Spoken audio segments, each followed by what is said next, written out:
What is good, Reddit Nation? What's good, Reddit Nation? Welcome to Raid the Tape Live. Go ahead and let some people get up in here, but I see some people in the chat already. What's cracking? What's cracking? B Al, I see you in the building. Santi James, how we doing, y'all? How y'all feeling today? How y'all feeling today? Fresh week starting off on this Monday. We got some things we got to talk about. I wanted to pop in real quick because I really ain't even popped in since what I want to say, like Friday or something like that. I really haven't talked about anything since Friday, but I want to get with y'all, see what y'all opinions are on this last game, some injuries, how people are looking. You know, some of y'all guys' reaction based on what we have going on this week. So let me go ahead and get some things situated.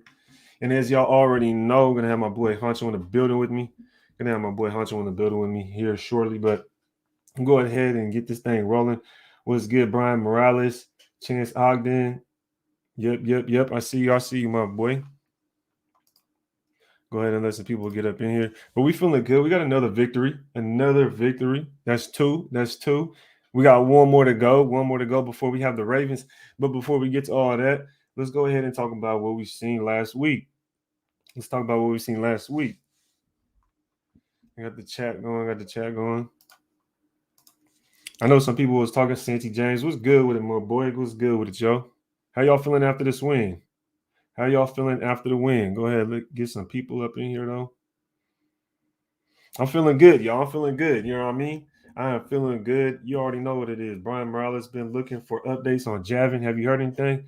Man, we could jump right into that if you want to, man, because that right there is going to make things feel very shaky.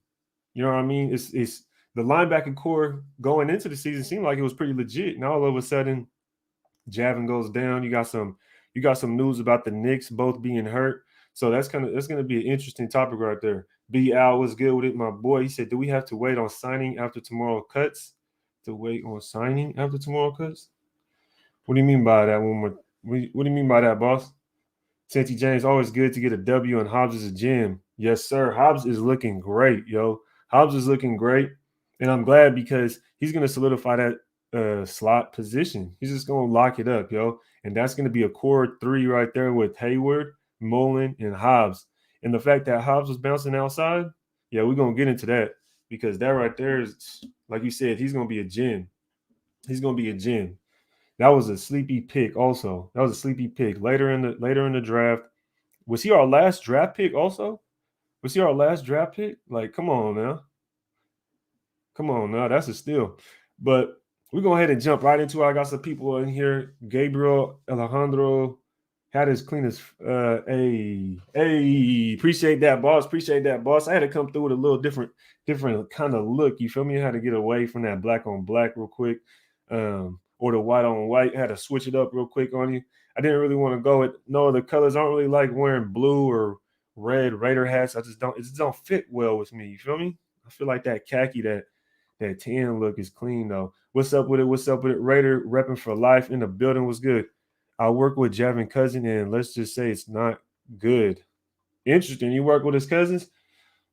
That's what's up, yo. Aaron Cortez was cracking, man. Sebastian Gonzalez, I see you in the building, yo. Longy Raiders, sup, Braid in the chat. Yo, what's good with the squad? You know what's up with the chat gang. They out there. Anything to get less of Lawson. Hey, I feel you. I feel you. Raider Dangerfield is in the building. My boy. Eduardo Ruiz was good with it. Was good with it. Jesse Vasquez. He said, peace. What you mean? What you mean, peace, boss? What you mean? What you mean, Santi James? Morrissey was last. Okay, Morrissey was last. Yes, sir. Yes, sir. Yes, sir. There we go. Nate Hobbs, nasty dog. Yes, sir. Mike Nizer in the building. Shout out, Mike. Ray, let's rock with it. You already know. But damn, what y'all think about this last game? I was pretty hyped for it, but I ain't gonna lie. Y'all know how I am. Y'all know I ain't gonna cap. You know I ain't gonna come up here and lie about how I'm feeling, what I'm thinking. Um, you hear about this call to Mac? Docs was talking about it. Yeah, we're gonna hop right into that, yo. We're gonna hop right into that. Shout out Raider Carlos. He says, salute Ray. Salute everybody in the chat. Everybody have a good week. It's Monday. We just starting. You feel me? Fresh week. Get your week right. Get your week right. We coming off a W, so you already know we're gonna be hyped. We're gonna be ready for the week. So it's time to go. It's time to go. But this past week, this past week. We was looking good. We was looking good for real. I'm telling you, we was looking good, but not as good as the first week. And I don't know if that's because the level of play based on the Seahawks depth versus how the Rams depth was, because I feel like the offense was a little bit was a little bit lacking this past week. If y'all let me know if y'all think the offense was lacking just a little bit this past week compared to what we've seen the week before, because I think the offense mainly probably because of the offensive line, and I'm not saying it's because of Leatherwood, because I think Leatherwood was playing pretty well. And I seen somebody in the comment bring this dude up. Yes, for surely. Amame was a liability all game. And I think that's why the offense kind of lacked, yo. Like, how many sacks did this dude give up? The dude was out there being terrible. And there was a point in the game I was just like, yo, can we just put somebody else in there? Because obviously we seen what Amame has. We seen what he's doing. And it was not working for him. It wasn't working for him. You feel me? That's just kind of how I feel. I was like, go put somebody else in because it's time to work somebody else out. That dude was not doing the business. Yes, for sure. Shout out, man. He says Amame and Martin were getting burned. Yes, for sure. For sure. When we hand the ball off and our running back is getting hit in the backfield, like 2 yards in the backfield, that's cold. That's cold, yo. You don't even get your running back a chance to get to the line because you're getting smacked 2 yards behind two yards behind the line of scrimmage. That's crazy. But we just left them in the game. Both tackles were booty. You think Alex Leatherwood was playing garbage? I know he didn't play the whole game, but you think he was playing garbage? I think Leatherwood played decent. I think Leatherwood played pretty decent out here. Let me get some people out here. But shout out Gabriel. You feel me? Shout out Nick. Make sure y'all hit that like button. Really goes a long way. If y'all just getting here, we just getting warmed up. We're just getting warmed up. Y'all know what the hell going on. Shout out to the squad. Jesse, shout out Jesse, man. You know he always going to pull up. Matter of fact, but I think the offense could have done a little bit better. But let's just jump right into this, man. Let's just jump right into this already. Big Tafer, a clown to release a story. We all hyped about the D, and he pulls this. Yeah, that's some BS, y'all. What do y'all think about that Mac thing? When do y'all think about the Mac thing? That shit crazy because I don't know. Why out of all the times you could have pulled it up, you could have talked about it like Santi James is talking about right now. Why are you gonna say it right now? Why didn't you say it way earlier in the season? You feel me? I think that's pretty interesting. I think it's pretty interesting. I think they trying to pull some BS. They're really trying to pull some BS, but you already know. I gotta get a second opinion on this. I gotta get a second opinion on this Mac thing, man. Because it's kind of bothering me why it came out like this. So let's go ahead and bring my boy Honcho on. Let's see what he thinks about this Mac thing, man. Let's see what he thinks about this Mac thing. You already know the vibes. Yes, sir. Yes, sir. Yes, sir. What you thinking? What's up, man? Look, first and foremost, man, let me just make sure the audio is good. How we looking, how we sounding. What's it looking like? You clean on my side. Quality control is good over here, folks. Sure. You already know the vibes, man. You know, we got 2 Chain Honcho in the building today. So hey, you already know. Hey, little change is something y'all got to deal with. You feel me? Boy, got little gains. Take your ass to the gym, boy. Oh shit! What's good though, man? Shout out to the chat, yo. Spotlight. You see Honcho. Is that a Spotlight shirt? Yeah. That's the homie. Yes, sir. Yeah, he said he's doing all right. He just waiting to get discharged to I think he got to go to a little hotel and quarantine. But yeah, he said he doing straight though, doing much better. So that's what's up. Sir. You already know what it is. Shout out Spotlight, man.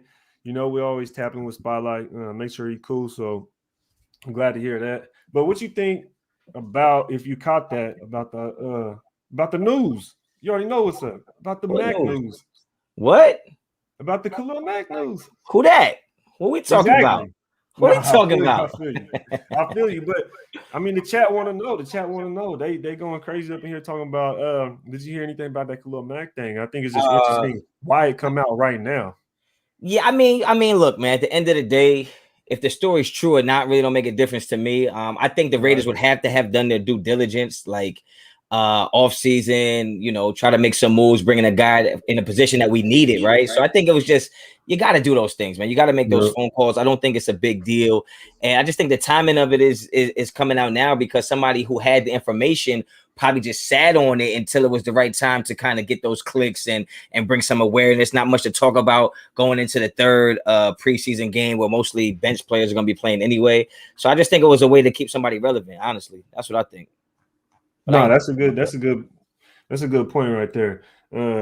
If you watch that Hondo Carpenter thing, he said a lot of times the media will, for specifically Raider fans, just make clickbait articles because they know the fan base is passionate. They know they be deep, and so they'll just do shit like that. I mean, it is what it is. We probably have the most active fan base, bro. Like it's like, no, I mean, you could just tell how many content creators we have, and everybody's popping because there's never enough information when it comes to Raiders, when it comes to the fan base show. Like every day we want to know what's going on. We want to know the vibe. So yeah, I agree with that. It's probably definitely true.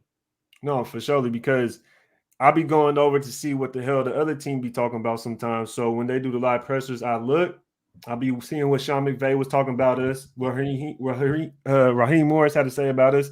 These motherfuckers got like 100 people on the live. Yeah. And this is the Rams pressers, and I'm like, God damn, because we be having 1,500 on the Raiders pressers. It's so funny. It's so funny. It's so funny because it's like me and Raid are like the two total opposite. Even though people think we look the same, like I have never in my life seen another team's YouTube channel. Like never in my life have I ever seen another channel's content creators ever. But Ray be knowing them. Ray be knowing all of them, yo. No, I'm talking about the actual Rams YouTube channel, though. Yeah, that's what I'm talking about. Yeah. I never been on nobody else's shit. That shit is crazy. But another thing is that I wanted to talk about was the linebacker situation that we got going on. Because a lot of people, I feel like before the season even started, before preseason even started, that the linebacker situation didn't seem like we'd have an issue there. Personally, that's how I feel. I feel like we wouldn't have an issue as far as depth. Not maybe skill-wise, but as far as depth, I feel like we was kind of cool. But with both the Knicks, you know what I mean, lingering injuries, whatever the case may be, then Javin White, and then the inexperience that's left behind, I feel like now it's pretty shaky. I mean, to be honest, I think that I might have been one of the only few people that was really down on the linebacker position going into the draft.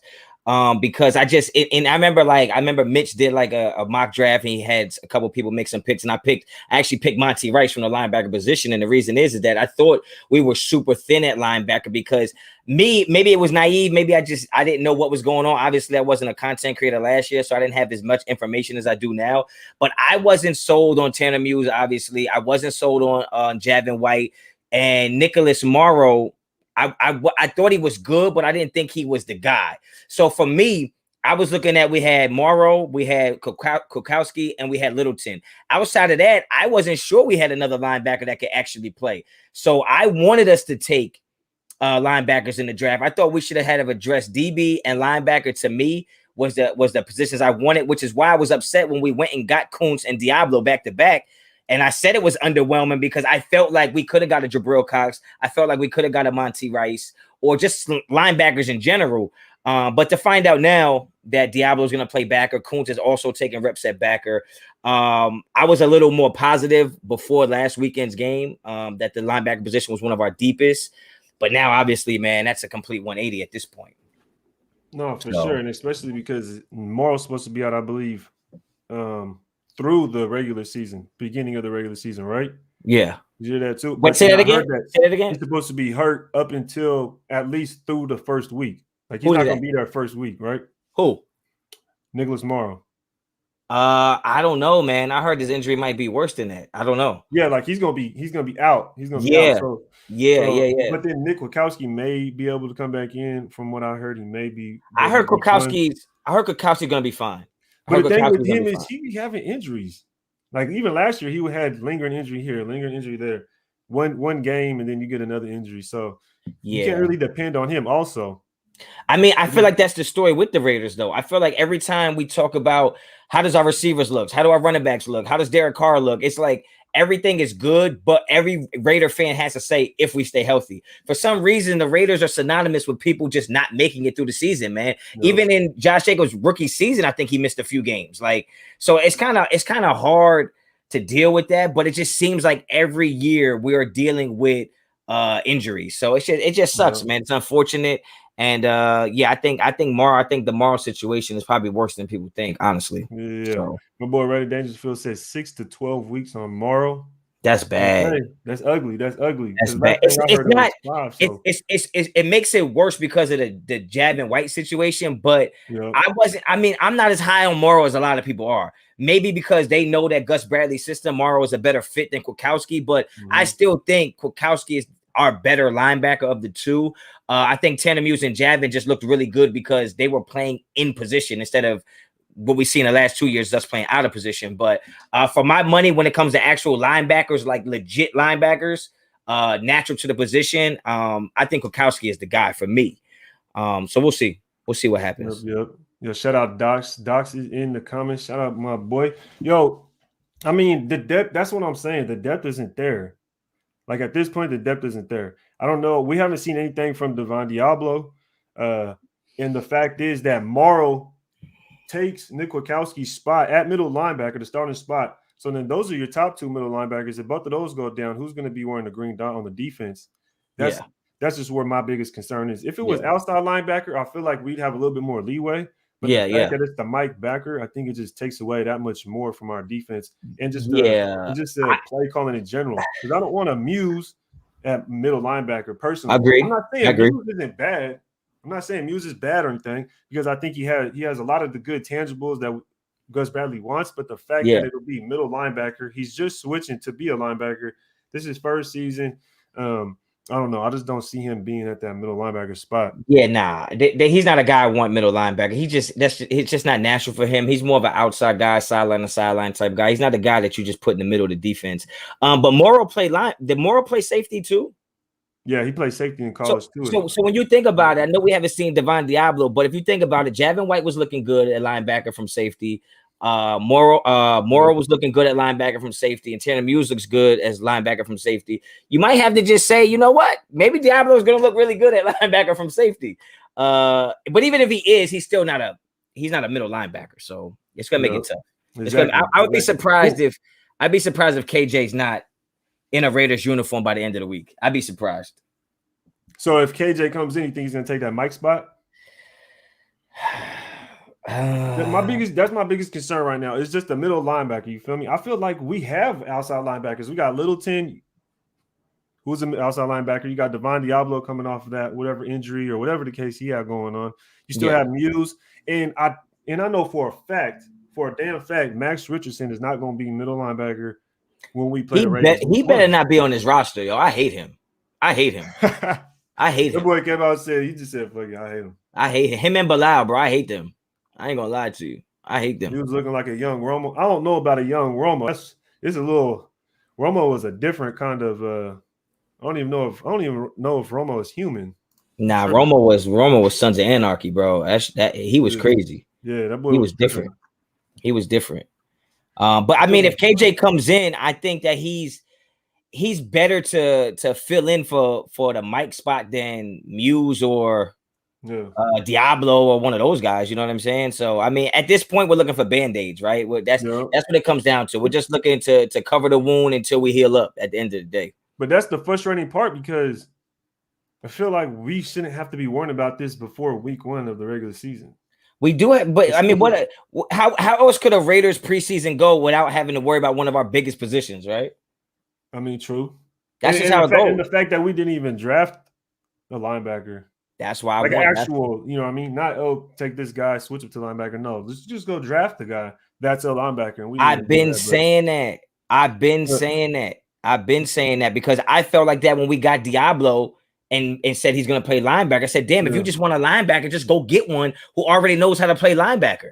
No, I remember because I think it was a Jabril Croc. Oh my God, yeah.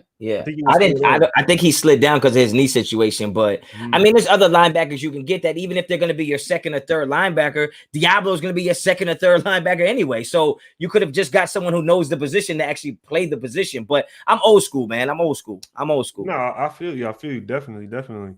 But it just goes to show that's probably why Nick Kwiatkowski's getting having to step down from being a middle linebacker because he's just not that safety move to linebacker. But what do you think about the Javin White injury? How it happened? Like Because when I watched it, I was like, okay, nothing really. He didn't really get hit. You know what I mean? So Yeah, that's when it's scary because it seems like when you don't get hit, those are the ones that you got to be worried those about those because those it's non already a tear. those non-contact injuries are so bad. I had a kid who played wide receiver and defensive back for me last year in high school, and he's torn his ACL in both knees, and both times it was non-contact. And it doesn't look, it's not violent at all. One of them, he caught a pass and was just getting his feet down and actually fell backwards and still tore his ACL. It was non-contact at all. So when I saw this one, I knew it. I mean, I think I was actually still live coming in from the halftime show. And it just didn't look good, man. Especially the way they were waving in people. That mean he must have been screaming and shit. So it's like, Yeah, he got carted off with the towel over his head. He was, you know what I yeah, mean, the whole thing. So it yeah. was tough. So I guess it's not looking too good. Someone earlier in the chat said he worked with somebody related to bro, and he said it wasn't looking good either. I So mean, yeah, you know how that go. I mean, look, man. At the end of the day, if it wasn't that bad, we would know about it already. Most, Right? Like most definitely, most how hard definitely. would it be to say, oh, he's all right, he's just gonna miss a few weeks. So if they have bad news, they're probably trying to hold on to it for certain reasons with roster cuts and IRs and stuff like that. I mean, if it wasn't that bad, I think we would know about it already at this point.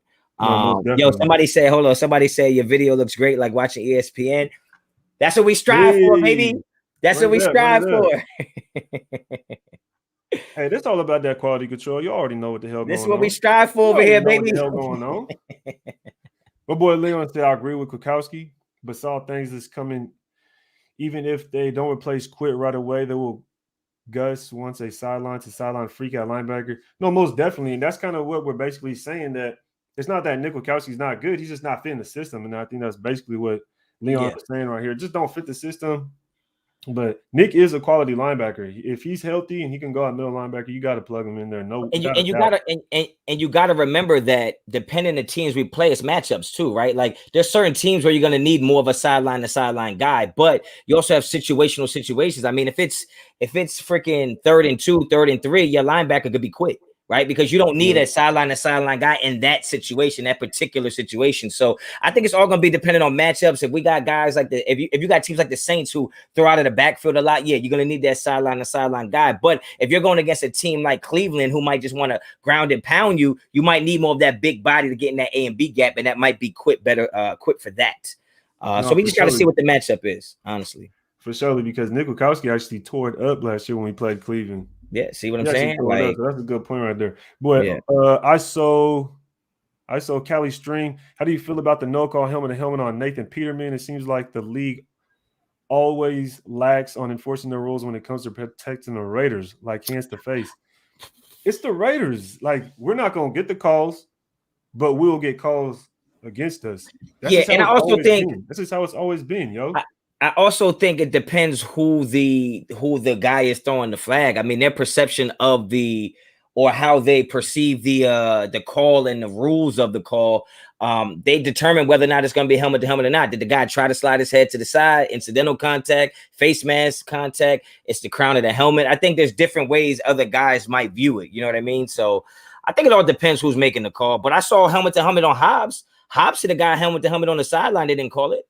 So I mean, you know, you got to be objective when you're saying it, because I definitely thought that was sideline to sideline, especially when you talk about receivers being defenseless. Like that could have been a penalty on him, and they didn't call that. So Nah, I just gotta completely see. understand. I completely understand that, but I think it's just when it comes to the quarterback, I feel like they're a lot more willing to jump on it, True, but true. they don't with Nathan Peterman. But also the fact that Nathan Peterman gets hit in his head, and they still didn't call it, but then later on they call it for the other quarterback.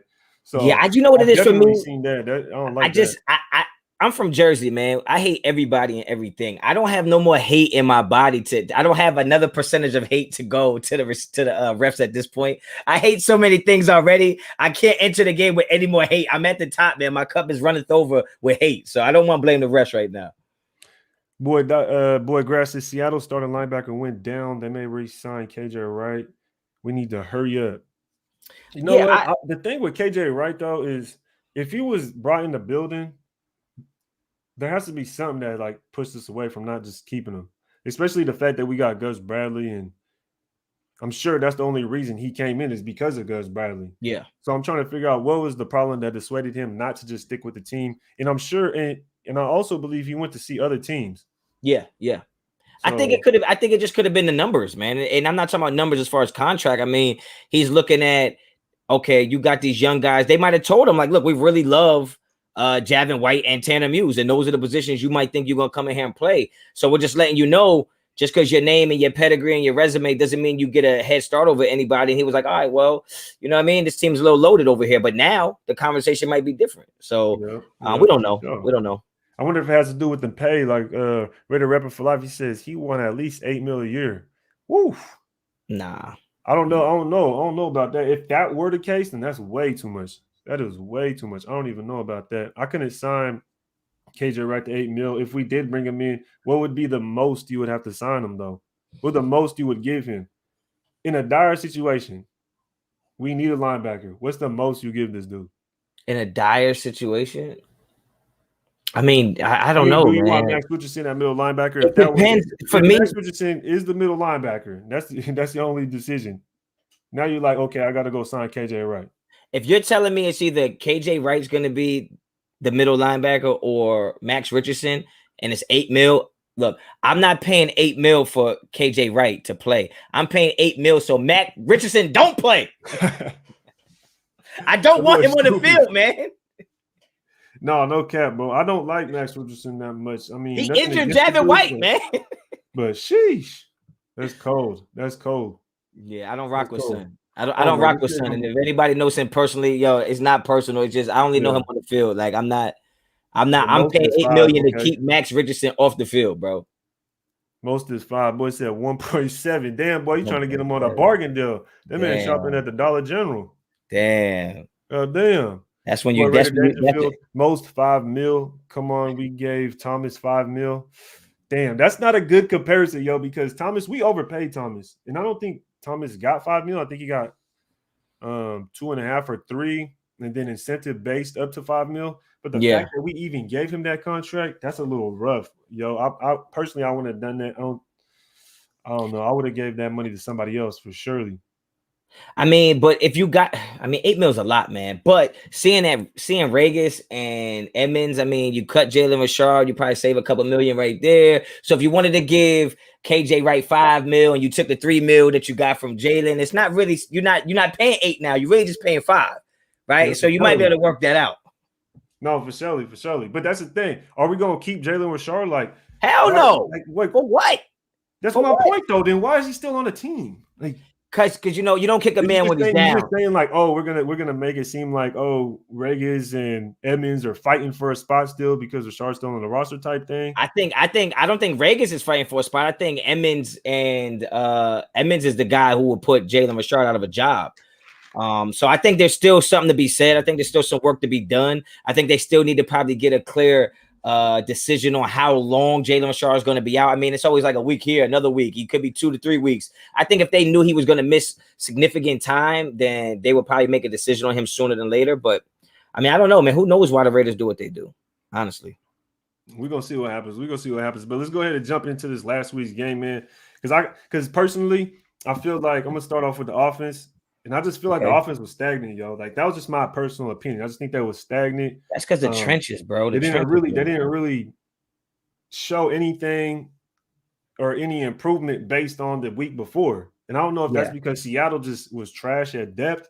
I don't know if the Seahawks. I don't know if the Seahawks are just that much better. That much worse with their depth. So, what do you think that was when it came to the offense, man?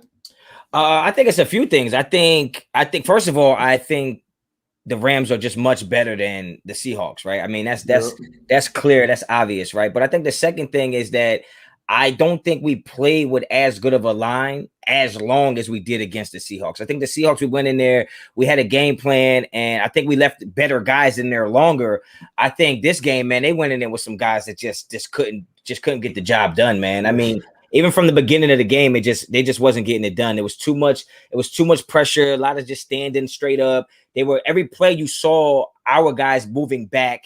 And I mean, that's where it starts, man. Up front, that's where it starts. Nathan Peterman didn't have a lot of time. The running backs were getting hit before they even were getting the damn handoff sometimes. So I mean, at the end of the day, the offense and defense a lot of times comes down to what the defense and offensive lines are doing, man. If you're not moving people back in the trenches and you're not getting downfield on blocks, I mean, that's it right there. That's point blank period, man. That's the end of discussion. No, most definitely. But that's our depth. That's our depth right there. You got to think like Nick Martin's our backup center, and he was getting blown up. I feel like everybody was getting blown up. I know Amame was out there looking like a damn fool. I don't even know why he was in the game that long. Yeah. But he was out there looking like a fool. I feel like because the offensive line wasn't doing well, it just didn't give our offense a chance to really show what they could do. And it started with the offensive line. Well, like Nathan Peterman is out there getting hit left and right. He can't really get a ball off to really throw it. And then the running backs, like you said, are getting hit behind the line. So nobody was really able to display or showcase. And you know what? Skills. And it's because of the offensive line. So it just I totally agree. And I think had it been obviously we're playing with guys that aren't good enough to be first team for the most part as a unit. Some of those guys in there will be our backup guys, but as a unit, that wasn't a good unit to have out there. Mm-hmm. I do think that they also didn't want to run their real offense, which means they couldn't really make any adjustments. Let's say you go into a game and you have a certain game plan that's not working. You go to plan B, plan C, right? I think in this situation, it's kind of like, look, we're just going to stick with plan A. We're not going to show a B or C because then we're not going to give other teams an idea of how to kind of adapt or to adjust to our adjustments. And when you got young guys on the line, inexperienced guys on the line, guys that aren't that good on the line together, we don't know if some of those blocks should have been double teams. We don't know how many calls the center didn't get right from the quarterback because it obviously wasn't our starting center. So I just think there's more than reasons than just say, oh, that guy sucks. Sometimes just as a collective, you're not getting all the calls. You're not making the adjustments that you need to make at the line of scrimmage. Getting it from the quarterback or getting it from the sideline. In a preseason game, you're not going to make too many adjustments. You're just like, look, let's just do the best we can as long as we can. And I really think that was more to do with it than anything else, honestly. No, that's right. That's right. Because them calls on the offensive line, you really got to make your checks. You really got to know what you're doing because I know sometimes if they're going to push left, the running back got to pick up on the right or whatever the case may be. And if they get them calls wrong, it's going to look ugly. And them running backs was getting punished. I ain't gonna lie, they was getting punished out there. Yeah, they have a good game. But I did before. Go ahead. We still talking about the offense? Yeah. But I was just gonna talk about with the wide receivers when it comes to those guys. You know, Marcel Aitman finally got a touchdown. You know what I mean? And I like the guy. I like Marcel Aitman because he's been with us so long. But it's like, how is he still on the team? Look, in my opinion, like, how is this man still on the team? Not even on the team because I know he goes to practice squad every year. Yeah. But it's like, man, this dude is trying to push for a spot on the roster, and you know he's going to be a practice squad player for a minute. But I'm just glad he got a touchdown. He went out there, showcased something. When you look, the way they hold on, the police around here. All right, yo, when you still in the hood, nah, you know the hood be traveling just like Raiders fans, baby. But you know, like, yo, the way they celebrated after he scored that touchdown in a preseason game is the way we celebrate when the JV guy scores a touchdown in the end of a varsity game. Like, so it just showed me that nobody really expects Aitman to be much, but they know he works so hard. He doesn't miss any practices. Yep. He works really hard. He's probably on scout team all the time. And they just were so happy for him to finally get some shine. But there's no way on God's green earth that Aitman is even in the conversation probably for our top 8 receivers, honestly. Shit. You know, and it's a funny analogy because, man, the whole team running over to the goddamn sidelines when this. I was embarrassed. It's like this man hit like, look, yo, when they give me get that man a chance, Honcho. Look, when my trading card come out from Panini, this touchdown not gonna be on there, fam. Like, get away from me. Yo, you capping right now. Chill. Nah, that man tripping. Yeah. Yo, shout out Ricky 7, man. I get with you, boss. I get with you. Let's see.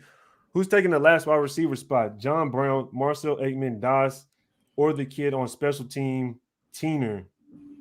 Man, who's taking the last spot? I don't think John Brown. Zay Jones. Zay Jones is the last spot. Yeah, that's what I don't think Marcel. I think Marcel Aitman is a practice squad guy. Same with Das. Teamer? No, Turner. Oh, Turner. Okay, yeah. Turner's better than both of them. Turner's better than Dawson Aitman. Turner was looking decent. I feel like he could also play this, like also Callie said. he could be on the special teams doing the return, so Hunter Renfrow ain't back there getting punished, or we don't have to put one of our top Kenyon Drake back there to return kicks or anything like that.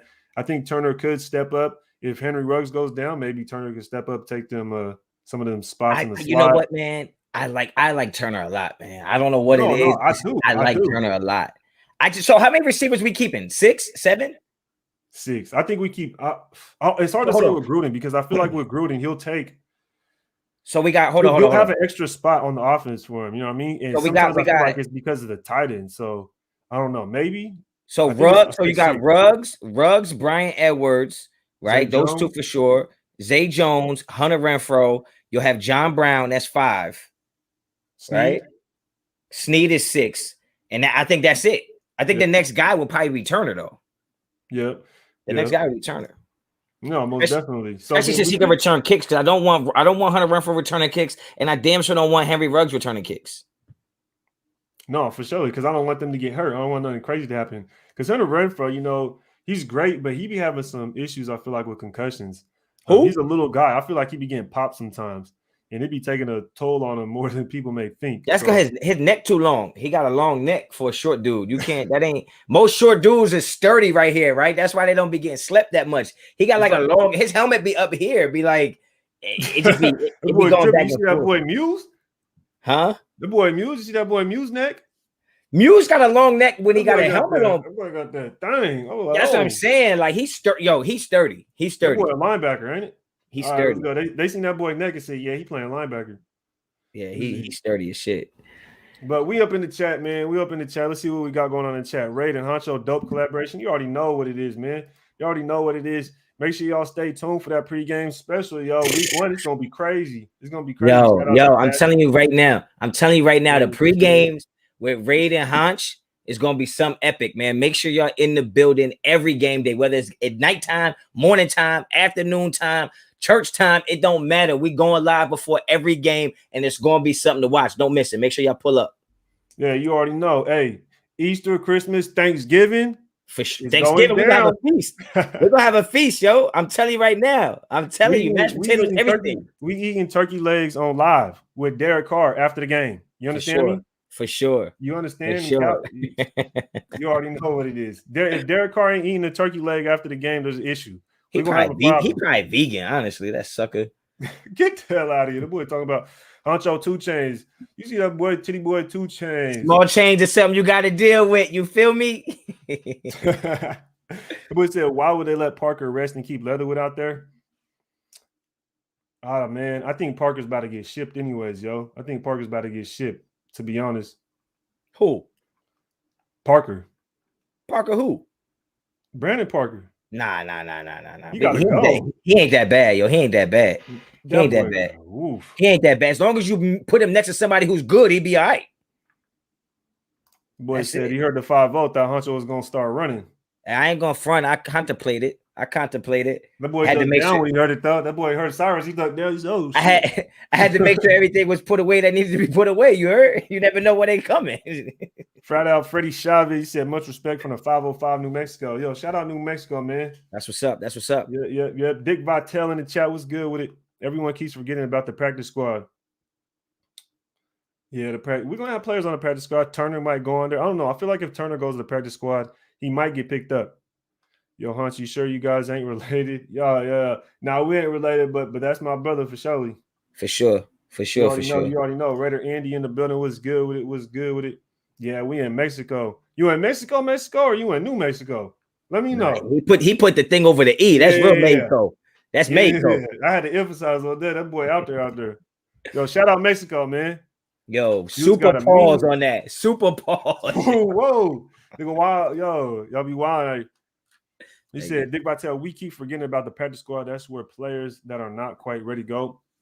No, for surely. But I feel like if you put certain players on the practice squad, they'll get snatched up. Someone will take him. And I feel like Turner is the type of player that will get someone will pick him up.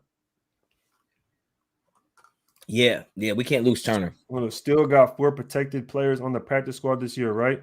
Okay, so I think that's a good point because I think this year I remember hearing something like we have 53. We got a 53-man roster, but then we have 2 extra players we're gonna be able to keep or something along the lines like that. So it's kind of like we had a 55-man roster.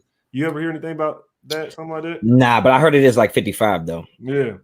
That's all I know. I'm not the roster guy. Yo. I'm not the cap space or the roster guy. When you come to my videos, I don't talk about that. I don't know nothing about that. No, I feel you. I just talk about football. Shit, straight like that. So I'm just super concerned with the depth we have at the offensive line. We I can mean, go ahead and jump into this concerning. It's concerning because I was just thinking, who's the best offensive lineman we have? Yo, first of all, it's impossible to cut Raid off. Yo, I always feel bad when I start talking after you, bro. You don't stop, bro. Like you're like, nah, I'm gonna get this shit off, yo. That boy can't break concentration. That's why he can't break my concentration. Once I'm going, I'm going. I'm like, oh shit, my bad. He just keep going. All right, what's the question? No, but I was gonna say, who's our best offensive lineman right now? Colton Miller. You say he's better than Richie Incognito? I think we survived decently last year without Richie Incognito. I don't know if we had done that well without Colton Miller.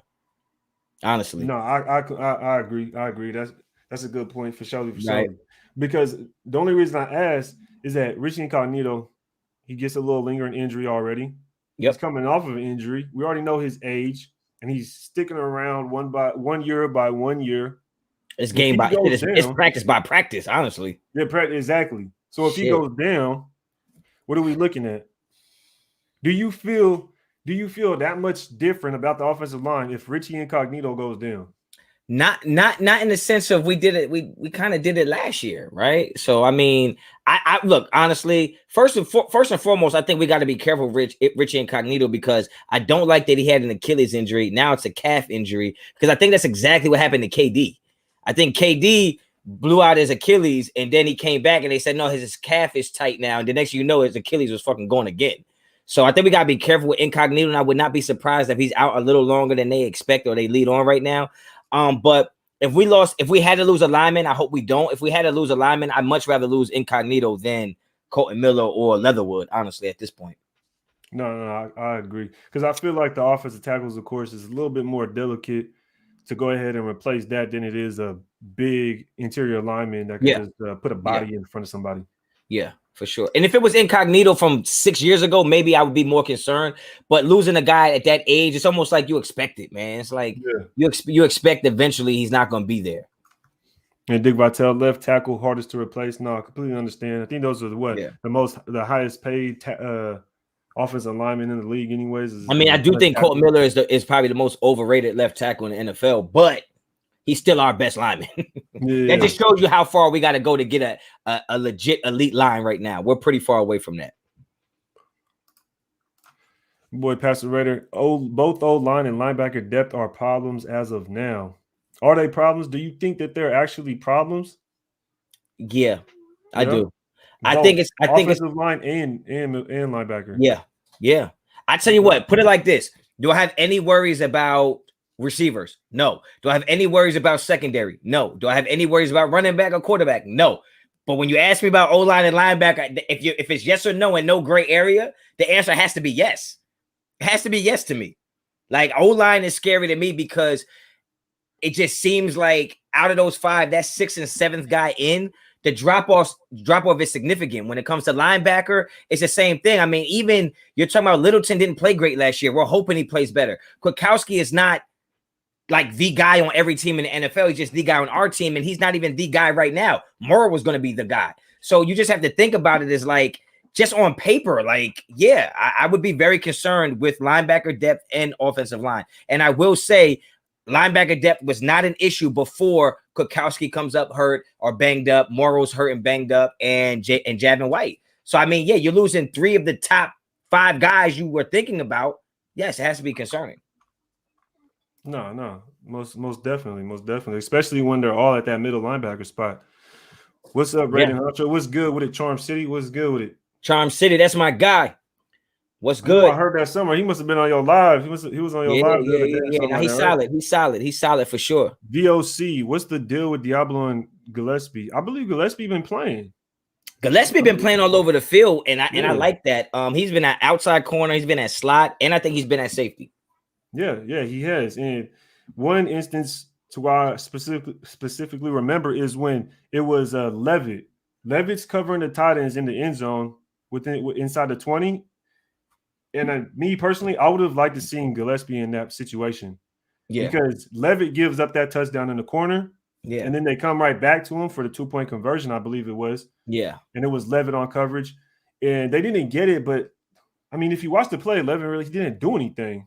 Didn't really stop it. I feel like the guy more dropped it more so than Levitt, Yeah, yeah, defended it. And in that situation, I just feel like Tyree Gillespie would have been the one you wanted. You know, coming out of college, the number one hype he was getting was the fact that he was covering Kyle Pitts. Kyle Pitts was what, a top 5 pick, top 10 pick for yeah, sure. And yeah. coming out But of I college, don't he's know. covering that guy. Why don't we see? Why isn't he getting displayed? You know what though? To be honest, if I'm not mistaken, when Nate Hobbs made that great play to get that interception, I believe it was Gillespie in the slot that actually kind of misread the situation and misdiagnosed the route tree and the play in itself. So I mean, as good as I think Gillespie's gonna be, I think he has discipline issues as far as reading keys and knowing route trees and just diagnosing plays fast enough to be able to do it in the red zone, honestly. So that's probably why Levitt is in that situation, even though he didn't do shit. You would have to think that, they're probably like, okay, he's a little more seasoned in this position. So No, that's understandable. I think just in the one-on-one situations, where it's man up, I think that's where Gillespie would kind of thrive a little bit more. you would think so, right? Him being more And like athletic and being really in the fast red and zone, pinned physical. up. But at the end of the day, it's really tough because the guys with the better, I mean, yes, at the end, we're not gonna argue that Levitt is trash. So I think Gillespie is better. I just think that I don't know if at this day and age Gillespie is gonna make that play either. No, I That's all. understand. I completely understand that for surely. For surely. But the fact that boy says Levitt tackled Hobbs on that pick, yeah, he did. I think he was going for the ball, but he did take Hobbs out. He did Yeah. take Hobbs out. Bro, need to pay attention just a little bit more. That was friendly fire.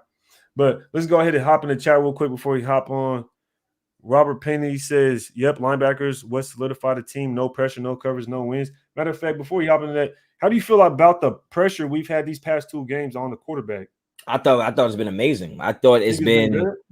like I said, I think our defensive line, when it's going to be our first group, our starters, I think we're going to have one of the best defensive lines in the NFL. And what I like about the defensive line is that you could take 1 or 2 guys out, put 2 guys in, and we don't fall off. It's the same type of pressure we were getting, because the same pressure we were getting against the Seahawks, we were getting against the Rams. Just that Perkins was a little more slippery and hard to take down. But and we're not dialing anything up, really. We're not dialing up anything crazy. We're not disguising anything. So the fact that we've been able to consistently get pressure on teams without even throwing anything crazy out there, it's really been a bright spot for us. And I'm really excited to see what that D-line is going to do, because obviously the D-line, like I said earlier in this live, is going to be indicative of how our secondary is going to play, how our linebackers are going to play. So I think them front guys, man, have really been doing their thing, man, all of them. So I'm impressed with that, honestly. No, that boy Perkins, I ain't gonna lie. That boy Perkins, I don't know. I think he was doing pretty good, man.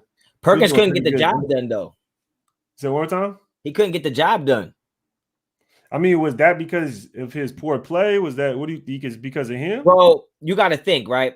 Let's call a spade, right? On that great play, that both Nate Hobbs great plays.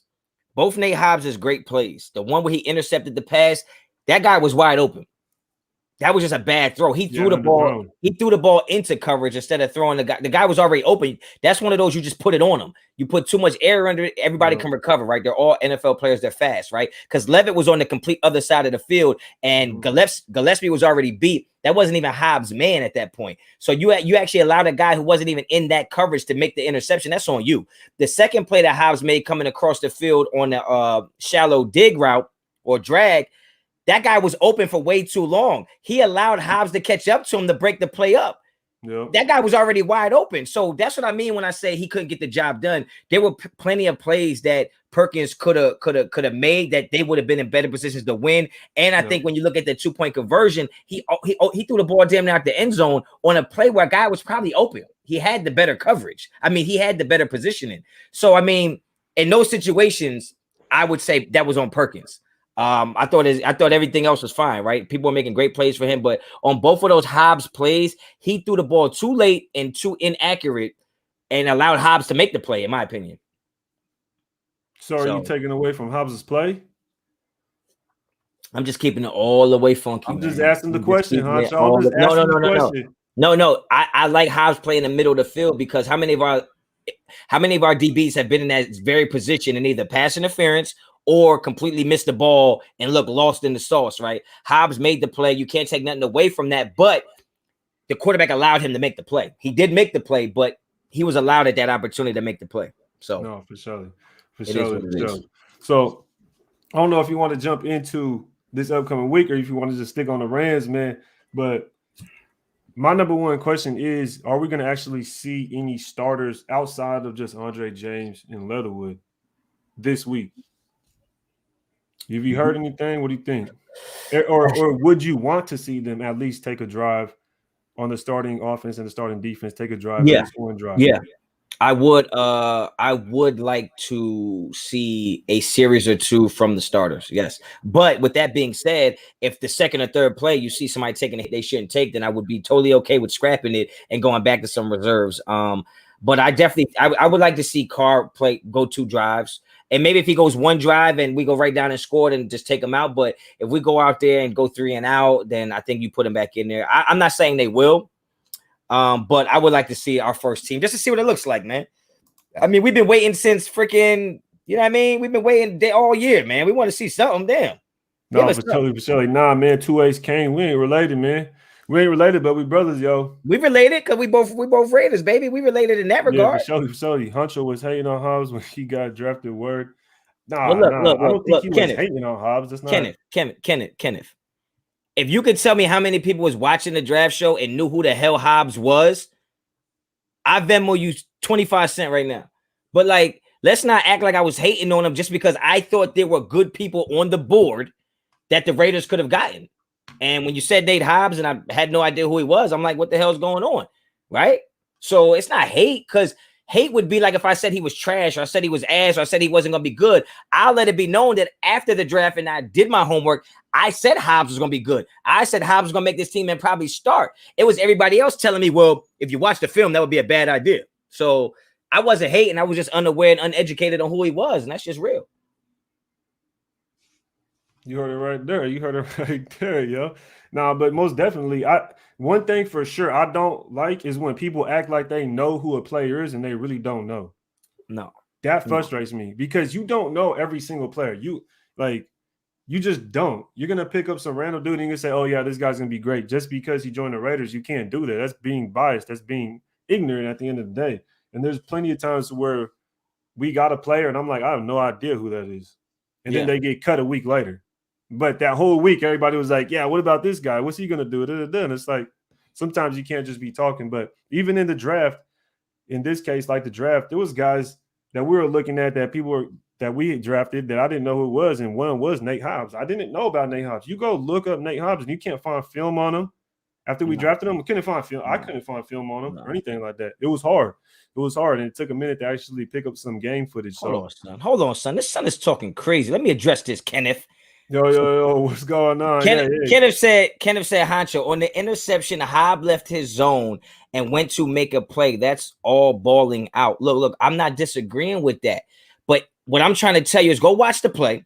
Go watch the play and pause it and tell me when the ball should have been thrown and then tell me when the ball was thrown. Yes, he did make the play. I'm not taking that away from him, but he was open for a while. So I'm just saying the quarterback should have just delivered the ball earlier. We don't know if that play gets made. I'm not saying he didn't make a play. Damn, like, go. Stop being so sensitive. You act like you his agent. No, I'm just telling you what I saw. Go ahead. Do your thing, man. I'm just telling you what I saw. What I saw was a guy playing thirds who climbed the route tree when he wanted to get the deepest guy in his zone, right? He went over there. But you keep saying he left his zone to make the play. That means he had to be opened in somebody else's zone at that point. He was open in Gillespie's zone. He was down the hash. Hobbs came from outside across the hash to make the play. That means if the ball is thrown inside the hash, Hobbs is outside the hash. If he had thrown it inside the hash on time, I think it's a completion. Yo, Kenneth, you told me who Hobbs was. I know who he was. Yo, congratulations. Now I know who you are. It still don't mean nothing. Your bills are still due. I still do what I do. I don't understand what you want from me. Yo, shout out Jackie. She said, had to sneak in at work, but told you I'd be active. Kenneth did tell me about Hobbs though. Yeah, Jackie, Jackie, don't worry. We still got your application as a mod. It just reached my desk today. We're gonna be seeing if we can approve that. Don't worry, I got you. I see you on here at work time. I got still you. Get approved yet? Damn, that must be a stringent application, yo. Yo, it's like I'm backed up right now. It's like the DMV out here, bro. It's like the DMV trying to get your license plates. Little Honcho over there sweating. No, Honcho don't do shit. He's going through all the paperwork sweating. That boy tripping. Hell yeah. Oh shit, Ray look like, man, y'all be wilding, man. That's because Honcho look old, respectfully. Yo, shout out to PG, man. Shout out to the squad on the chat. He said, Kenneth, I told you about Hobbs. I know who he was. Yo, stop playing. I told you about Kenneth, yo. Stop gassing, son. Go ahead. Stop gassing. Yo, Kenneth, you're right. You told me, but I don't. Well, that's months ago. So because since you knew who Hobbs was and I didn't, that means anytime I speak on Hobbs is biased. Bro, go watch my channel. I got like 4 videos talking about how good Hobbs is. But at the end of the day, objectively, I was just calling out that play because he asked me the quarterback situation. And yes, it is all love, man. Kenneth, you one of the guys, man. No problem. Nah, Kenneth be he be saying some stuff. He's been his true game. Salute Jackie for surely. Jackie always showing support. You already know what it is. Jack gang going.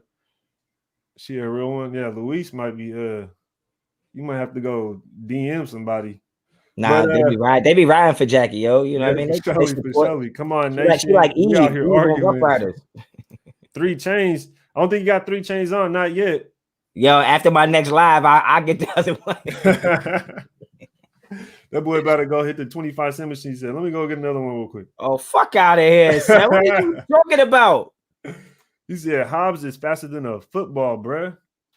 No, that man, he did bail out of his coverage in the interview. He was talking about how he's seen that the guy sat down in the curl route, but he bailed out and continued to go down. This is the crazy part, though. Let's keep it a bean. If Derek Carr threw that pass like that, we'd be blaming Derek Carr for the throw more than we'd be complimenting the defensive back. Let's stop playing, yo. Let's stop. No, that's a fact. Let's stop. That's a fact.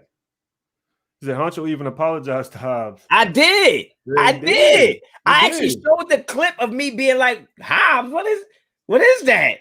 Yeah. Marek about to ball out this year. What do you think about what you've seen from Marek so far? I feel like we haven't even got a chance to even see anything. Yeah, I feel like we haven't really got a real chance. I don't think he's played a quarterback good enough to put him out of position for them to try him like that. I think he sticks to his cues and he knows what he's doing. So I just think we haven't. I think in the once the season starts, and the same thing with Hobbs, they're going to see better opposition, and I think we have to really just pump the brakes on the expectations of both of them, Hobbs and Marek. I think they're both going to be great players, but there's going to be quarterbacks that know how to play young defensive backs, man. And I think Marek will take his lumps. I think Hobbs will take a couple lumps as well. But I think that Marek just hasn't been tested yet because he hasn't been put out of position by any quarterbacks that can look off or hold the safety long enough to a certain side and then come back across. Because like you said, our defensive line has been getting pressure. So when a defensive line is getting pressure, you're looking for check downs, things underneath. That's the stuff that cover 3 safeties aren't going to be in the play involved in. So that's all. No, 100. Pastor Reddish said this argument is dead. Honcho simply didn't know, then said, now I know. I'm glad I found out. Exactly. You gotta right your wrongs. They be trying to roast. They be trying to roast me on here, low key. Bro. We didn't get Zaven Collins. I thought Zaven Collins would have fit perfect with what Gus Bradley wanted to do. I really did. But with Zaven Collins, we would have had to pick him up instead of Alex Leatherwood, right? And I would have been okay with that. Okay. I don't know. I would have been no. Hindsight, I'm okay with what we did. In the moment, I didn't think you gotta understand, bro. I really was not high on Javin White and Tanner Muse, bro. I wasn't. And I'm not afraid to admit that. Clearly, Kenneth will remind me when I'm wrong. So I know I'll be wrong. But at the moment, I was like, yo, we don't have any linebackers outside. I don't even know if Morrow had re-signed yet. He might have. But I wasn't sold on Morrow. I wasn't sold on Javin White. I wasn't sold on Tanner Muse. So I'm like, yo, Zaven Collins could be the guy. You know what I'm saying? No, for So sure. And Zayvon Collins, he looked like that prototype linebacker. He was covering tight ends and he was yeah, fast. man. So I mean, I wouldn't have been mad with the pick. I'm just glad we got Merrick. So Well, you got to remember, I got nothing to say about anything. I wanted to go defense back to back. But I'm a defensive guy, man. Like in Yeah. real life, I'm a defensive guy, literally. So it's No, like, most definitely. you know what I mean? And I thought our Yeah. defense was that bad last year. You know what I mean? So That's the thing. If it would have been up to me, we would have got Merrick with that first pick, and then who the hell knows what well, happened after that. But if it was me, I probably would have traded up and got me a corner, and then I would have came back and got a safety because I love the Santi Samuel, man. That he's gonna be a problem. He's gonna be a Andre problem. Samuel Jr. Yeah, he's pretty good. He's pretty He's good. gonna be a Personally, problem. I liked Horn. I like J.C. Horn, man. Well, yeah, but we knew Horn wasn't gonna be available. Oh We yeah, knew yeah, you're right. because You're I right. think You're I right. might have had Horn He as my went a number bit one earlier. corner over Surtain. Honestly, Samuel I over think Sertain? no, I think I had Horn as my number one corner, and No, then no, no. Surtain. No, I had Horn as the number one. Yeah, I think he's a dog. I think he's just different. and I He's had just different. Farley. He's pro ready type. I think I had Caleb Farley like 3 or 4. So Yeah, yeah, I had Horn, Sertain, Samuel, and then Farley. yeah. But I I had didn't really another. like Farley. I didn't like Farley too much, honestly. That's me I personally, like though. Farley. You know why I like Farley? Because Farley, first of all, Farley ran a 4.2. And so I'm all about recovery speed and length, bro. At the end of the day, we could teach you how to cover a guy, but if you don't have recovery speed, because you're gonna get beat sometimes, and if you don't have length, because you're gonna get beat sometimes, then to me, if you're a short arm corner like Damon Arnett, I think that's the issue for Damon Arnett. Is he got little arms. So it's like I like rangy corners with recovery speed, period. No, So I feel you. I that's feel why I you on like that. Farley. Yo, shout out to the guy Mike Niger. He said respecting two powerhouse Raider content creators. You already know what it is. You already know what it is. Just to tune in, if y'all just tune in, make sure y'all know about the Yo, son, who's trying to call me out again? Talking about don't lie, Honcho. You were all about Merrick at the draft. Yes, but I was also under the impression that Merrick, you could get Merrick after 17. I didn't think it was gonna be 43.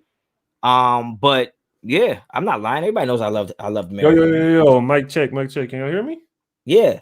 Okay, for sure. For sure. The stream said my mic was unplugged, so I don't know what that's about. I don't know what that's about. What y'all got going on? Don't lie, Honcho. You were all about Merrick at the draft. I was too. We was all about Merrick. It was all about Merrick, and we got him. And we Yeah. got him. What does that say? Yeah. I think because I said I would have traded up and got a corner. Oh, you know, but that's the thing. Personally, I don't think Merrick was the best DB in the draft. So if you trade up and got a corner, it wouldn't really. At that point, can't really be I mad. don't know. The Casey Hayward, Damon Arnett thing wasn't what it is now, and it was just like, I mean, would you rather have Asante Samuel or Casey Hayward? Right. So I mean, I was just looking at it like that. I was just looking at it like Asante Samuel literally took replaced his him. job. Like literally replaced him. Yeah. So it's like, so what I'm saying is like, it's not that I'm saying if I was the Raiders, I would have done that. What I'm saying is that I wouldn't have been mad if those things happened. If we went up and got a corner, I wouldn't have been mad because we needed a corner. I thought there was other safeties in the draft, even if we didn't get Merrick. I thought there were other safeties in the draft that would have complemented that position. You know what I mean? But as far as corners, I think there was only 3 corners that were must have in this draft, and I would have been okay if we took one of them. So no, for sure, for sure. Eduardo, he says, you all think Nassib deserves a roster spot. He's getting paid regardless, but taking up a spot might be more costly in the end. I don't really think it would be more costly in the end because, like you said, we have to pay him, and I don't think you're gonna be able to get a guy to replace him that's gonna be worth the money that you lose from Nassib plus playing the guy you pick up. Why y'all want to get rid of Nassib? So I think, and I don't think Nassib's that bad to where it's like we have to get rid of him. Like it's that drastic. So I don't know if you got anything on that, but no, I think we keep Nassib. We just pay him. We're already paying him. Keep him. He'll be a depth piece. I mean, shit, man, you got to think. We got the Cleveland Farrell 4th overall pick sitting on the bench. Yeah. Like, yo, that right there is stressful. I feel bad for him, yo. That stresses me out, man. That stresses me out. I feel bad for him. I said Nassib is our worst contract right now. We got a few contracts that are just rough, yo. We got a few. We got Nick Wachowski, that's pretty rough. Corey Littleton, Carl Nassib. I mean, the contracts that we just got rid of, like Malik Collins, we picked him up. That was a terrible signing. Like, dude was non-existent. You feel me? Yeah. Like that right there was tough. Boy said, I like Trayvon. He's going to be fine. Yeah, for sure. I think Trayvon Merrick, he just has to get some more work. These quarterbacks ain't cutting it. And the Yeah, but thing you know is, what? next, The thing I like, the thing I'm confident about him is that he's going against Derek Carr every day in practice, who's a yeah, top 10 quarterback. So I mean, he's going against good wide receivers. I'm sure he's getting the reps he needs. He's getting better reps in practice that he would have got against the Rams and the Seahawks, honestly. no, for sure. He is. He is running against our first offense. Yeah, he's gonna get way better work. But I Yeah. think Nassib is not bad, but not good either. But I think when it comes to this week, they're gonna have who's gonna be playing quarterback? Trey Lance, Jimmy G.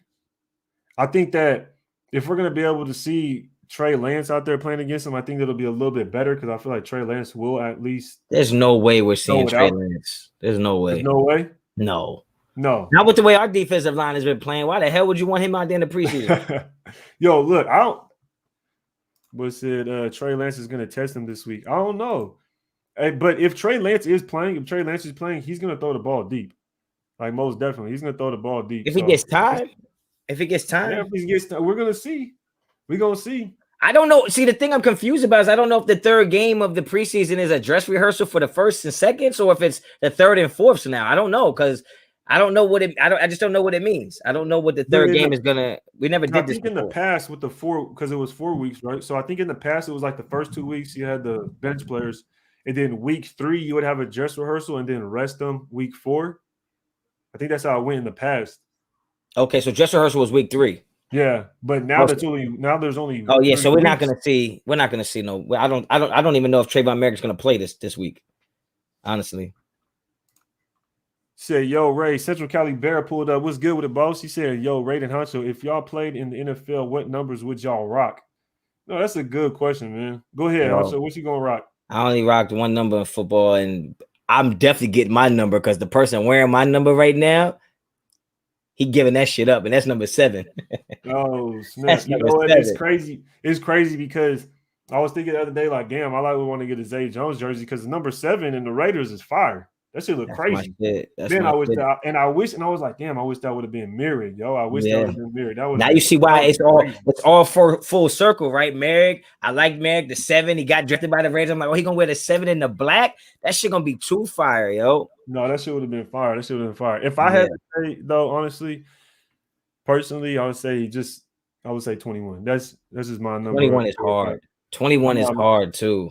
I like 21. Playing a corner, that's what I was. So 21 is hard. Yeah, that was my last number when I was. Sauce Nation, you said Zay dog. You said Zay would dog me, son. He said if I was in the NFL, if I was an NFL caliber player, no, he wouldn't dog me. That's why he's not a starter. Like, what are you talking about? Bro, Sauce Nation, he says Zay would dog you on something, man. And honestly, if I was the same height as him now, he wouldn't dog me. And I'm old as hell, bro. Me and my stop playing with me, bro. The thing is with Zay Jones, though, is like he's kind of in that Marcel Aitman category we were talking about. Like Zay Jones works hard, but he just happens to be that one step up above. No, but Zay, to where he's not a starter, but it's like almost like he's grinds and works like he should be a starter. And it's just like he's not getting to that point. I don't know what it is. You feel like Snead and John Brown are that much better than Zay Jones to where he shouldn't be able to get those extra reps? I just think Zay Jones is not. I don't know if he's the complete package. And I think if you see a lot of Zay Jones, it's like catch and on the ground a lot. I think those other guys possess, they got skills with the ball in their hands. Once they catch it, they can do things with it. I think if Zay Jones could catch a 6-yard pass and take it 80 yards, he will play. Those other guys can. John Brown can take a short slant and go to the house. I think Ruggs, Brian Edwards, Hunter Renfrow can do that. I don't think Zay can do that. I think Zay is like a possession wide receiver, like a Wayne Corbett type. Like he'll catch it, get his feet down, and move the chains. I don't think he can take a short pass and take it to the house, though. I mean, but that's just my opinion, yo. That's just my opinion. No, I feel you. I mean, I think Zay Jones is big. He's fast. I feel like if he gets some good in-game reps, he'll be able to turn it on. But because when he played that way about Ruggs. But we seen Zay Jones. I saw Zay Jones with the Bills, and when he played against the Bills, like it's like he catches the ball in the middle of the field and he just goes down. It's like he's not trying to do no extra Every catch he makes, like outside of his preseason, it's like every catch he makes in a game that I seen him last year, he like hit the ground with it. Like it wasn't never. I feel you. You know like what I he's mean? scared. Like he's scared he's gonna drop the pass, so he just corrals it when he catches it almost. Well, hey, if that's his mindset, then that's why he's not out there. Period. No, I feel you. But when it comes to that after the catch, I feel that way about Ruggs. And I know people probably hate on me for that, but I feel that way about Ruggs. Like the dude's fast, I get it. But the fact that he'll catch the ball, he's not making anybody miss. He's just not. And I don't like that. I feel like he should be able to do things that are gonna take it to the house. We should be able to throw him the screen and then he's gonna take it to the house, make at least one guy miss. And I feel like he hasn't done it and he doesn't do that. Yeah. I gotta see that. The last time I remember I asked this question before is when's the last time you remember seeing Derek Carr be able to throw to a weapon like a 5-yard pass and then take it to the house? And he doesn't get that. He got that. He gets that in Darren Waller. It's sad that it's that way, but that's the truth. Yeah, but even then, I've seen him throw a ball at Darren Waller behind the line of scrimmage that went like 90 yards against Denver one year. Yeah, but when was that? I just told you, Denver 1 year. No, hell no. I just told you. It was 2 years ago. It was that game. It was the game.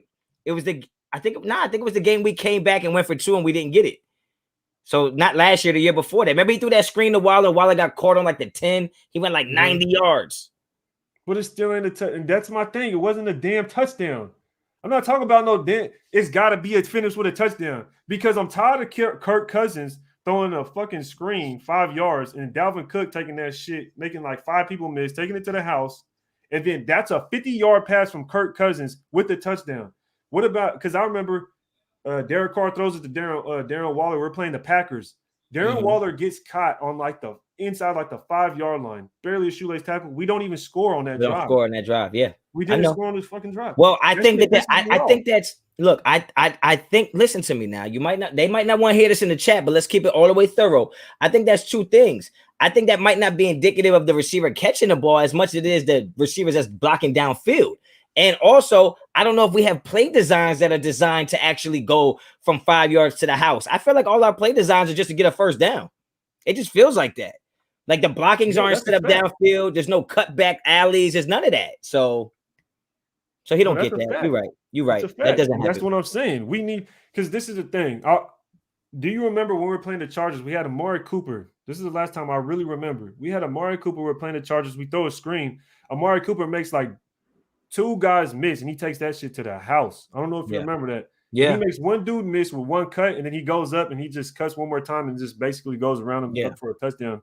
He takes it to the house on a screen behind the line. I haven't seen anything like that. And then so I want to see our players like Ruggs do something like that, but we never did it, and that's annoying. Every big play is a 50-yard pass from Carr, caught by Aguilar, caught by Ruggs. Yeah. All those big plays were air yards from Carr. We never get no big plays that are like 5 yards. There's no way that can't be true, Ray, because everybody tells me that Carr doesn't throw the ball downfield. So that can't be true. What you're saying that all the yards are air yards. That's because they ain't watching the fucking game. We know that. We know that for a damn fact. They ain't watching the damn game. Every big play last year from Derek Carr or on the offense was because Carr aired it out. When Ruggs, every pass Ruggs got against the Jets, against the Chiefs, Aguilar, every single one, big throw down. Yo, Lewis said Ray versus Honcho, agree to disagree podcast. Yo, that's hilarious. Yo, that's funny as fuck. Ray, like the only person I argue with that I don't be mad at. Like everybody else be under my skin. I just be chilling. Yo, Robert Payne, shout out, bro, man. Ray, the tape and Raider Honcho best do on YouTube. You already know what it is. Thank you. That'll be Drake this year. Raider Dangerfield, yo, I hope so. I hope that's Drake this year. I really do. I hope he takes some screens to the house. We need that because I know last year for sure he took some to the house. There were some long runs that were he took the handoff. It wasn't like a screen or anything, but that boy crazy. Ray versus Hunch agree to disagree. That's funny, yo. That's mad funny. That boy, wow. But I want to see more plays like that to where they just take it to the house. Because I remember, matter of fact, I'm capping right now. I don't know how long ago this was, but I remember Hunter Renfrow did catch a slant one time, I think it was against the Texans or something like that. He caught a slant and made a guy miss, and he was going to the house. Yeah, it was 2 years. That was 2 years ago. That's when we let Deshaun Watson get kicked in the face and still throw a touchdown. Yep. Damn, Arden almost key. That was him. That was Arden almost key that did that. I hate him. I hate him. This bro hella nonchalant. I hate him. I hate him, yo. That boy wildin'. I seen that young boy up in here. A's, Raiders, Dubs, Sharks. What's our floor and our ceiling? I'll go first. Go ahead. I think our floor is 5-12. I think our floor is 5-12. I think our ceiling is 11-6. That's it for me. Okay. That's it for me. They're gonna kill me. They're gonna kill me. It's a fucking floor. I know it's a floor, but damn, is that low? It's a floor. It's gotta be lower than the ceiling. Fucking in the attic. See, Ray gonna have a floor of 9-8. He gonna have a floor of 9-8 and a ceiling of 11-6. It'd be 2 game difference. Nah. I don't think. I mean, at least 7 wins, yo. How can at least be the floor? A floor has to be when all else things go as bad as they can go. What can we be? I think 7 wins. Wow. Show me the I think our show me the schedule. Okay. All right. That's what I think. And people are only going to take this segment and hear me say the floor. What do you think, yo? I'm saying I think it's 7 wins. The floor is 7 wins. I think all y'all very much. Okay, I said what I said. I think the ceiling is 12. How can the ceiling be 12? No. This is what I don't understand. How, if I ask you right now, what do you think the Raiders' record is going to be? You'll tell me that it's going to be 9-8. So how the fuck? Yeah, I would either say 9 or 11. You know this. You already know this. You know I'm not gonna pick 10. You already know this shit. You can't pick 10. You can't pick 10. So that's what I'm saying. If I asked you right now, you would say 9-8 is our. So how can the ceiling be so much higher than that? You're already telling us that's the ceiling. Like, yo, I think we could be 9-8. No. That's not what I'm saying. That's not what I'm saying. The thing is, I'm not choosing. Okay, so are you choosing your ceiling for your record prediction? That's a great question. That's a great touche. I picked in between my floor and my ceiling. Touche. That's what I chose. Touche. Between my floor and my ceiling is what I chose. I got a 5-game span right there. So that's a lot, though, to me. That's a lot. That's a lot. I think so, man. I think even because think about it. Last year we won 8 games. Do you think the defense will actually, at worst, be that bad? You're still counting on our offense still being as good as it was last year, if not better. But the thing is, I don't think our defense. When we just talked about how scared we are of our offensive line, you're banking on them being better than they were last year, right? Yeah, I am. All right, hold on. Let me look at this. Let me look at this right now. See, when I see the floor. All right, so okay, you can't. You probably don't even think we could beat the Ravens. No, I had us losing to the Ravens. I just want the chat to know that when y'all keep siding with somebody, I still beat the Ravens. Okay. Hey, I told your ass was gonna do that shit. He said, I'm just letting y'all know. At least I'll pick us to beat the Ravens. Okay, we're gonna start 1-0. Okay. But hear me out. Hear me out. We go Ravens first. That could be a loss, right? We're talking about the floor. I can see a loss to the Ravens. I can see a loss to the Dolphins. You can see a loss to the Chargers. Right? Yeah. You got the Chiefs twice. That's already 5 losses. The Cowboys, the Washington football team, the Browns is going to be good. The Colts are going to be good. And you got the I'm just saying, worst case scenario, I could see us winning 5 games. I could. Nah. I'm just saying. Yeah. Worst case scenario. I got the floor being 7, man. I got the floor being 7 because that right there, 5. I don't know if I could handle that. I don't know if I could handle that. But just because you can't handle it doesn't mean that it can't be a reality, bro.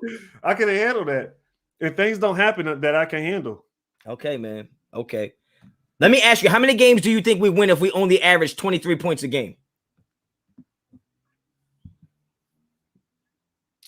7 or 8. What the the fuck? Hold on, 23. Hold on. Hold on. Hold on. We're scoring. We're only scoring 23 points a game.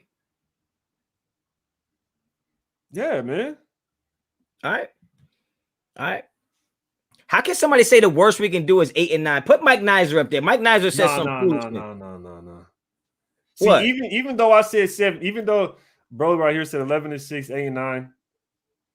If 11 and 6, we should have put some rules. You got to have at least a 4-game span in between your floor and your ceiling. You can't just be like our floor is 9 and 8 and our ceiling is 11 and 6. You can't do that. All seriousness, 6 and 11 as the floor and the ceiling 13 and 4. I'm just saying, guys, what if it takes a year for our defense to actually gel when they're not playing against the Seahawks backups, when they're not playing against the Rams backups? What if we just miss certain plays? What if we just lose by 1 point here and there again? Like, what if it takes a year for our defense to gel? Tanner Muse is barely an NFL player. Merrick's barely an NFL player. Hobbs is barely an NFL player. Casey Hayward is an old-ass NFL player. What if we just not ready yet? For us to win 9 games as our floor would mean that everything still is pretty much going right every game. You have to be prepared that, all these things might not go right for us. We already losing starters right now. Come on, yo. No, I completely agree with that. It couldn't be 9. It couldn't be 9 because that means we're doing better than we did last year. I'm just saying, I don't want to finish anywhere near our floor, which is why my ceiling is 11 and the floor is 5, because even our ceiling, even if we play the best we can play, on paper, we're not better than the Chargers. I don't care how y'all feel. On paper, we're not better than the Chargers. We're not better than the Chiefs. We're not better than the Browns, right? It's debatable if we're better than the Dolphins, honestly, right? That's just on paper. So now when you actually have to play those games and you put in weather to effect, you put in traveling across the West Coast to the East Coast, like these things are real things. We still have to play the Giants, who's going to be better than they were last year in New Jersey this year. There are games that we are supposed to win that we will lose this year. And if you're telling me 9, 10 wins is where you mark it, well, then how do you add those or minus those when we lose games we should have won? You have to be going 8 wins, 7 wins, 6 wins. All I'm saying is the floor is really, really low. Our ceiling is 11. To me, 11 wins in a 17-game season is really good. It's really good. No, how you going to say Chargers got no defense? I'm for sure saying that. What do you mean by I'm living in a fairy tale? What do you mean by that? Because I said our floor is 7 wins? That's a fairy tale? What I'm saying to you is, Ray, we both would be okay if we went 9 and 8, right? For sure. So to me, I feel like that has to be nowhere near my floor because I would be upset if we finished anywhere near the floor. If we went 9 and 8, to me, that means my floor would have to have been 6 for me to be happy with 9. So my ceiling can't be 13 if I'm happy with 9, right? So that's where I'm at with it. No, I feel you. I think a lot of people are mixed on this one. We got some people saying, I said 8 wins, 9 losses as the floor. See, that's the thing. I would have to say the floor is worse than what we did last year, at least. At the least, it would have to be worse than last year. Yeah, but it's a different, it's hard to say. It's hard to say because just like it's hard to say, man. They got to play the games, man. They got to play the games. No, I'm just looking at, and I'm really just talking to the chat right now. Like somebody who's telling me that the Chargers are not better than us when you could argue that we could have lost to them twice last year. With an offensive line that was already the real offensive line, right? When Derek Carr played, we still almost lost. So it's like, how can you say that Justin Herbert's going to be better this year? He has a better coach this year. Their defense is going to be better because they got Derwin James back. They got Asante Samuels out there. Y'all got to stop thinking we're better than everybody just because we like our players more. That's not how it works, man. That's not how it works. Surely. I agree because do we have a receiver better than Keenan Allen? No. Like that right there is. And do we have a defender better than Derwin James? I don't think Bosa? So. Exactly. God damn. So I mean, and then they go and draft Asante Samuel. And then they go and draft Asante Samuel. So like, I'm not saying we can't beat them. Junior, so man. I'm not saying we can't beat them. I'm just saying on paper, like all we're going by is paper. I'm looking at the schedule. It's on paper. It's not on the field yet. On the paper, I can see us at our worst losing 11 games, at our best winning 11 games. I can see it. No, for sure. I'm just trying to see what bro said. We almost lost to the fucking Jets last year, bro. We almost lost to the Jets last year. Come on. Raider Mac, floor 5, ceiling 13. Raider Mac, you almost there. No. I feel like a lot of people are mixed on this one. It's all over the goddamn place. That's a good. Whoever asked that question, man, a good question. This motherfucker. What are you talking about, bro? What happened? No way I'm listening to Charger Smoke. Somebody said give Honcho a break. You said what? Somebody said give Honcho a break. Yo, that's fucking hilarious, yo. He said, but we could have beat the Chiefs twice last year. But that's kind of just to the point. You got to think about everything, kind of like what Honcho was saying. You have to play the games, but because you got to think, okay, if you were to take a step back and say we almost beat the Chiefs twice, then it would have been a no-brainer to say we're going to smoke the Jets. Yeah. And we got blown out by the Falcons, bro. Yeah. Right? By Everybody team that just drafted a tight end, top 5. Exactly. Everybody thought we could have beat the Colts last year, got smoked. We could have beat the Buccaneers. We caught them got smoked.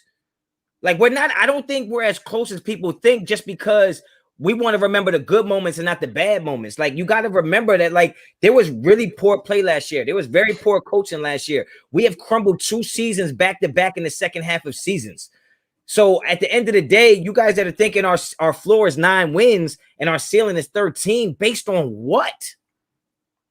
Based on what? That's all I want to know. I'm not saying you're wrong, but what's yours based on? I'm telling you what mine's based on, whether you agree or not. I don't know what yours is based on. No, most definitely. Most definitely. Them dirty birds. This is dirty in the dirty South. Super dirty. Super dirty. No, that shit was ugly against the Falcons. I don't know what happened, but that was for sure offensive line breakdown. It was just bad play all across the damn board. Fierce Raider, what's up, man? I ain't seen you in a minute. I see you said this team is not last year's team. I agree, but neither is any of the teams we played are last year's team. Fierce Raider, 88. Is this the one that does not like Carr? Are you the one that don't like Carr? Yes. We ain't doing that today, though. We ain't doing that today. God. I've had legendary battles with him, yo. That's who that is. That's mad funny, though. That's my guy, though. I respect him. I ain't gotta like him, but I respect him. For sure. And Raider Caller says Chargers had the best offense and defense one year and didn't make playoffs because special teams. That was true. They couldn't make a field goal if their life depended on it. Mike Nizer is hilarious. I remember that. Where we at? I seen the super chat. My boy, he said mine's based on T-League. Exactly. We got to shout out Mike Nizer for the super chat, though. Yeah, Mike Nizer. Actually, yo, you should have something coming in the mail soon. But the thing about it is, as fans, it's hard for us to say what we expect and not base it on what we hope. Like we hope certain things happen, but then we just say those are expectations. No, that's just what you hope. Like you hope that everything goes well, but how can you expect them to when they haven't? That's all. No. For surely. We getting some car hate up in this thing. Is DC on the hot seat if we only win 7 games next year? Gruden? It depends how those 7 games look that we win and how those 11 games look that we lost, or 10 games look that we lost. Because oh hell no, we got some spam in here.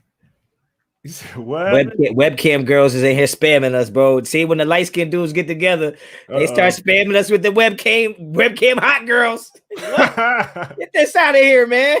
Where the moderators at? Yo, that's a Chiefs fan. That's what that is. Yo, get the mods. Go to work, man. Out here wilding. Yo, shout out Dick Vitale. Jets beat the Rams last year. Yeah, look what the Rams almost dogged us with their backups.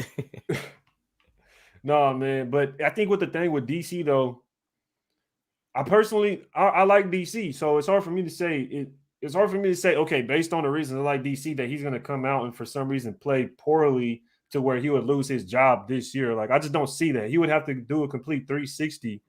Like that's just the only way I see Carr losing his job. And another thing is I don't see Gruden finding a replacement to be better than Carr to carry, not only just because they have a player that's better than Carr, but also you got to think of John Gruden's legacy. Like if he goes and gets a quarterback and drafts a Mitch Trubisky or drafts a Jared Goff, a Josh Rosen, like it's going to be bad for Gruden. And then if Derek Carr goes to a Washington, to a Miami or something like that, and then goes to the playoffs and start like, come on, you know how bad that would look? Yeah.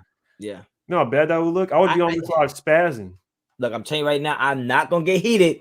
over this car discussion. I'm gonna stay cordial, I promise.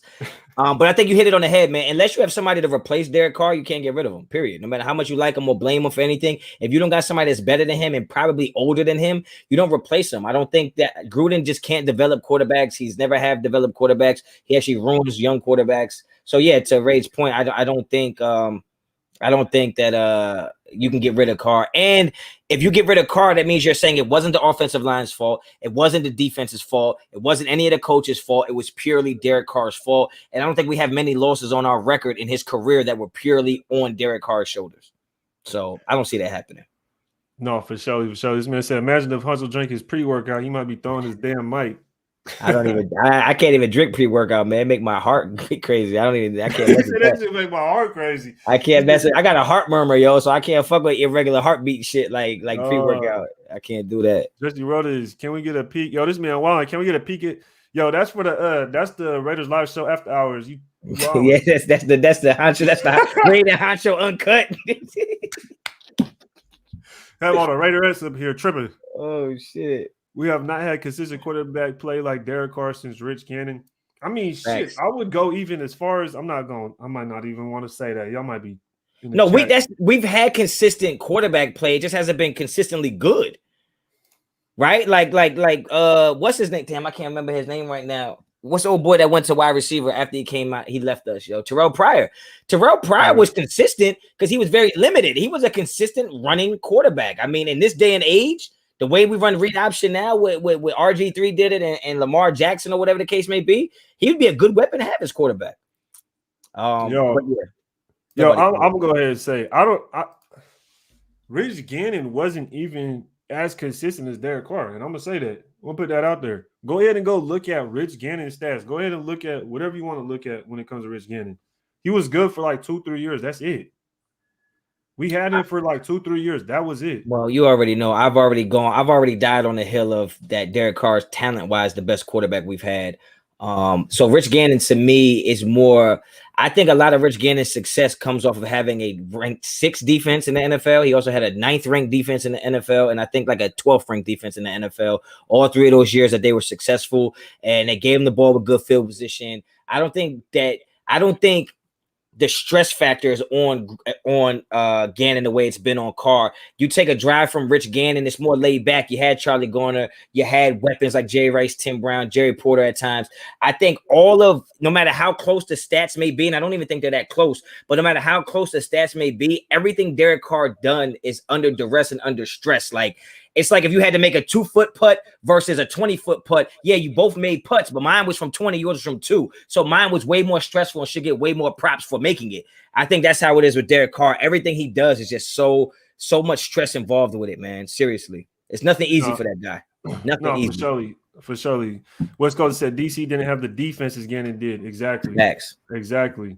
Man, that's where I'm going to leave it. Like Raider Dangerfield said, when we start talking about Derek Carr, you jump in that rabbit hole. But that brings me to my next point. Did you see where Darren Waller was ranked in the top 100? Yeah. What do you think about? What do you think about where he was ranked? You think it was fair? You think it was whatever? You don't really care about the rankings? What do you think about it? I don't care about the rankings because to me it seems more like a popularity contest because I think the players vote, right? Is that what it is? The players vote on it? I believe the players. I think it's players and coaches or just every players. Every team doesn't even play every player every year, so I don't even know how they. You know what I mean? Like, there's not everybody who played Darren Waller last year that's gonna rank him. So I don't know if you can really do that. Like, I don't know how Darren Waller could be that low as far as where are the other tight ends ahead of him? Like, where are they gonna be? Top 20? Like, I don't understand it. Plus I saw Tannehill was top 100 and Baker Mayfield's top 100 and Derek Carr is not even in the damn thing. So I already think it's erroneous on all accounts. Yo, my guy bringing out the words, the vocabulary. No, I agree with you, bro. If Baker Mayfield is on the list and Derek Carr isn't, then there's an issue because Baker Mayfield's not a better quarterback than Derek Carr, in my opinion, of course. Yeah. In my opinion, of course. I see a couple people. We already kind of touched on the Khalil Mack thing. I see somebody else say something about it. It was kind of like fluff, clickbait. Why bring it out now? If it already happened, if it happened way before we picked up Yannick, then why bring it up now? I feel like it's kind of just clickbait news, just trying to stir some shit up in the pot, get everybody riled up. Yeah. But I think Darren Waller, though, being ranked 35. I would have to see where Travis Kelce is because I Yeah. know George Kittle was I think he was like 50 or something like that. Was in the 50s. So then when I see stuff like that, to me, I'm just kind of confused because Kittle really didn't even play last year. And if you're gonna base it off of the I year, they this have is to the top spread it. 100 for the year, then it's kind of like what Nah, you basing it off of. they have to be spreading it out. I think they take the players' votes and coaches' votes, and then they build the list based on it. Because at the end of the day, if I was drafting a team, there's no way there's 34 players I'm taking before Dan Waller, whether they're quarterbacks, running backs, receivers, or linemen. It's just not gonna happen, yo. So I just don't know. I just don't see how it works like that. I don't know. Like there's gonna be linemen that are gonna be ranked ahead of Darren Waller that I'm like, I don't know how to. Maybe they're ranked against other linemen, but at the whole NFL, like, nah, bro. I'm sorry. Hold up. He said, how is Deshaun Watson on this list? Is Deshaun Watson? He made the top 100? No, he on the most wanted list. You got the wrong list. That boy is stupid. You know what you call Deshaun Watson? You call What? him Tuggy. That's what I call What? him from now on. What'd you call it? Tuggy. Oh shit, that's wild. So that's OD. That's My guy, he OD. said, what games you guys going to this year? I'm trying to get ready to come out here to Jersey to do the Giants game, mate. Come to the crib, yo. Hey, come to the crib. So we're gonna be out in Jersey. We're gonna hang around Patterson and Newark and all that. I will not be taking you out there, bro. I promise you that. I'm gonna be like, yeah, this my bro. I ain't from this my bro. Nah, right yeah. Look, since you we the one right here. I'm not taking. Yeah, you look a little like me. You might not want to be out here, bro. Like they might think you somebody else. They'll be like, is that Honcho? Get him. Nah, we ain't going out there. Yo, no, this man said, yeah, he actually made the list. That's crazy. Watson made the list. I'm surprised, yo. I'm surprised. I'm really surprised. But Rudy Chavez says Waller could surpass Kelce this year. And this is kind of a conversation that's been brought up. Let me get the Mike Nizer. Honcho, the dictionary doctor. Man, come on, man. I said, every live, Honcho's gonna have to drop a new word. We're gonna have a word of the day pregame show. Hey, that's crazy. Nah, but I don't know if Waller is gonna be able to surpass Kelce Kels. Man, I heard it was Kels. But I don't know if Waller's gonna be able to surpass Kels because he's just so consistent. He has a lot more weapons around him to kind of take away that leverage. And also, the Kansas City has been very consistent. So just in general. So I don't know if Waller would be able to surpass Kels. I think they're 1A, 1B. But just to say definitively Waller's better than Kels, I can't really say that. Yeah. It's just hard. I think honestly, when it comes to Kelce and Waller, I just think it's preference. I think it's preference. No, I'm gonna have to look this up. There ain't no way Watson was ranked 20th. You tripping? No, they said he ranked 18. What? Damn, 18th? No, they tweaking. Tuggy got 18th. That's crazy, yo. Mike Nizer back with a super chat. Jersey will mess with Ray's calm demeanor. Nah, he would get mad love out here in Jersey for sure. For sure. But he laid back, so you know what I mean? They might try him a little bit. I don't know. He look a little young too. So he said, nah. I ain't gonna lie, I probably would. People out here be doing it to me too, man. Trust me, I've gotten that. I've gotten that treatment of like we're gonna try something, yeah, but not over here. We ain't doing that. It's like, yeah. Yeah. Honcho with the advanced lexicon. Nah, man, I'm just chilling. But if Waller was on KC, would he have better numbers? Oh, sheesh. I don't know. I'm not answering that question. I plead the fifth. Man. Yo, that's a tough question. I like this question, yo. I think he would. And I'm not saying that's because of so much quarterback play, because I'm not going to go down that route. But I think it's just how the plays are called, the offense you run. I think but the thing is, you have different weapons. It's just different. I agree, but KC, they out there. But the thing is, if he went on, are you saying would he have better numbers than who? Kelce have better numbers than himself on this team? Oh, that's a good question to be specific. But I think just in general, would he be doing better? I don't think his numbers would be better than they are now. Yeah.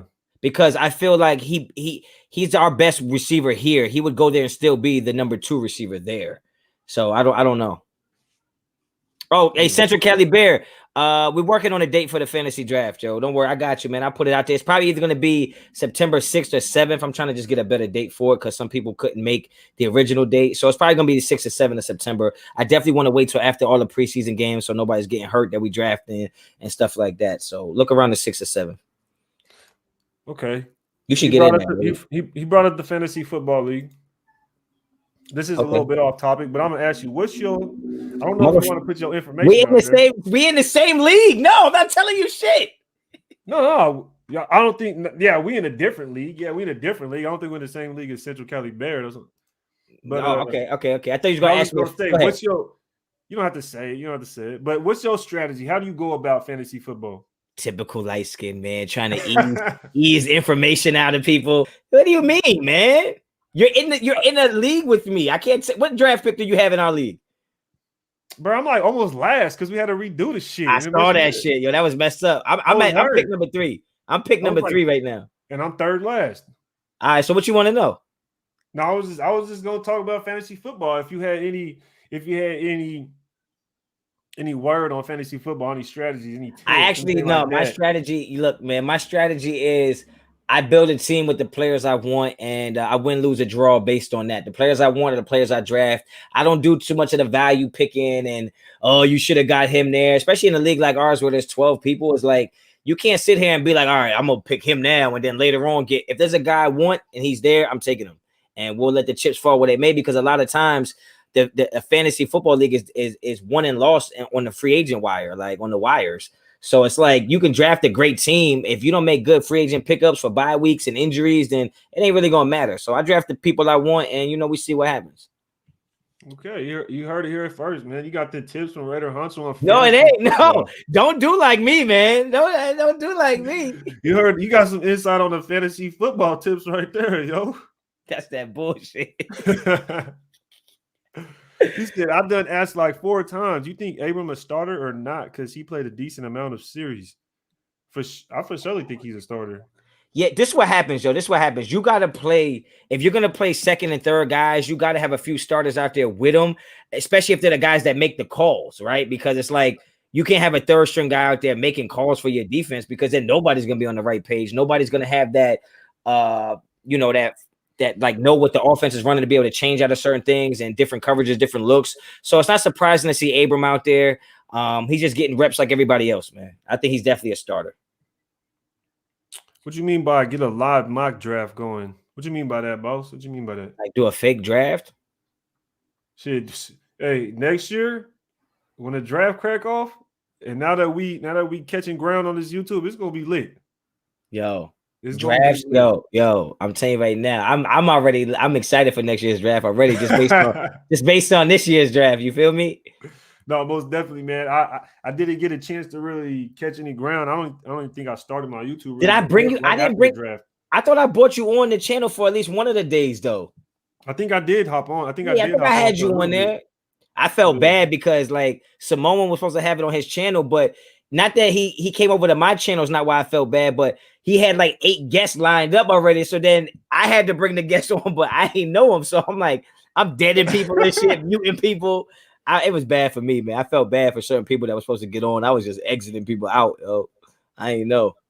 Yeah, this man out here wilding. What you want? You hungry? We got about a quarter. We got a quarter out or left, maybe, or something like that. But Raider Gabe says, why are we hesitant on signing KJ? We need him now. Is he asking for too much money? What the fuck says a quarter of an hour left?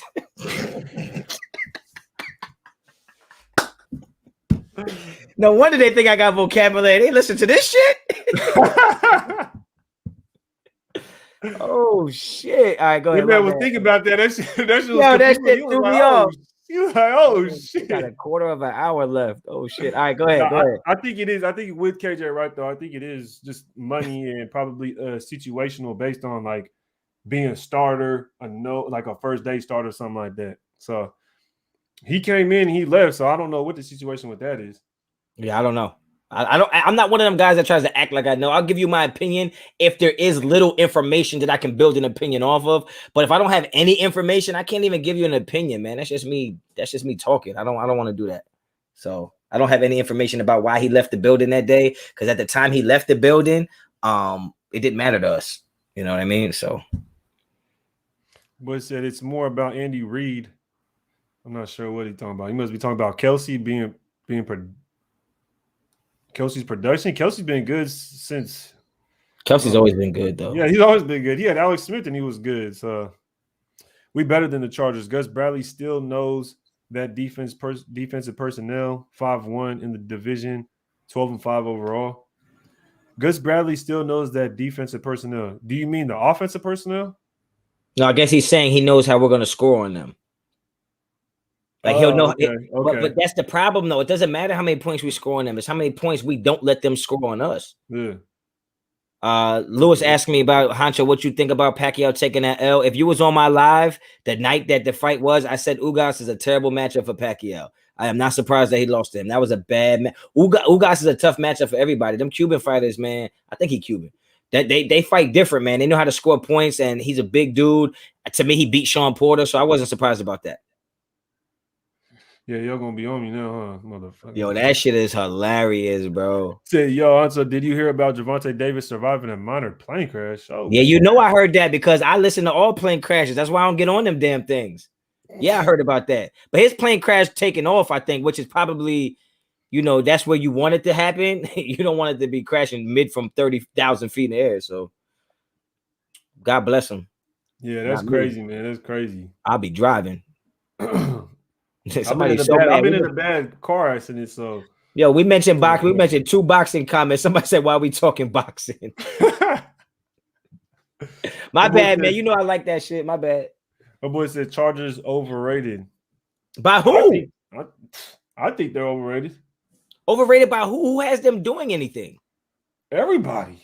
Who? I don't watch TV much. I don't know. I don't know what's going on. Everybody talking about Herbert and all I watch is All American. You said what? I just watch All American. If I can't stream it on my TV, I don't watch regular TV. I don't watch ESPN no more. I don't watch none of that shit. No, I feel you. But Herbert's supposed to be the next best thing. He's our rival.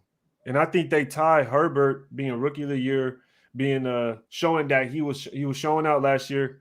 I think they tie that with them excelling, them getting a new coaching regime. Like you said, they got a new coach, this better coach. And I think they tie all that together, and then people hype them up. And so I think that's why people say they're overrated. Well, I put it like the same thing because my question is Herbert's not going to do as good as last year. My question is, okay, you can make an argument of who's better, Herbert or Carr, right? If you're not a Raiders fan, if you're not a Raiders fan, you can see there being an argument who's better, Herbert or Carr, right? You can make the argument that their defensive line is better than ours, right? You can make the argument, right? You can make, because Bosa being there, you can make the argument that their secondary is better than us, right? Correct. So if you can argue all of those things, and yet the people in this chat think the Raiders can win 12 or 13 games, then how the hell are they overrated? That's what I don't understand. If you think the Raiders can win 12 or 13 games, but yet it's arguable that their quarterback is better, defensive line is better, better secondary, better wide receiver, how are they overrated? I don't get it. No, I completely understand. You know what I mean? I think from a Raiders fan perspective, a Raiders fan is going to say, yeah, we're going to win 12 games. Okay. And then they're going to say the Chargers, they might not think, you see what I'm saying?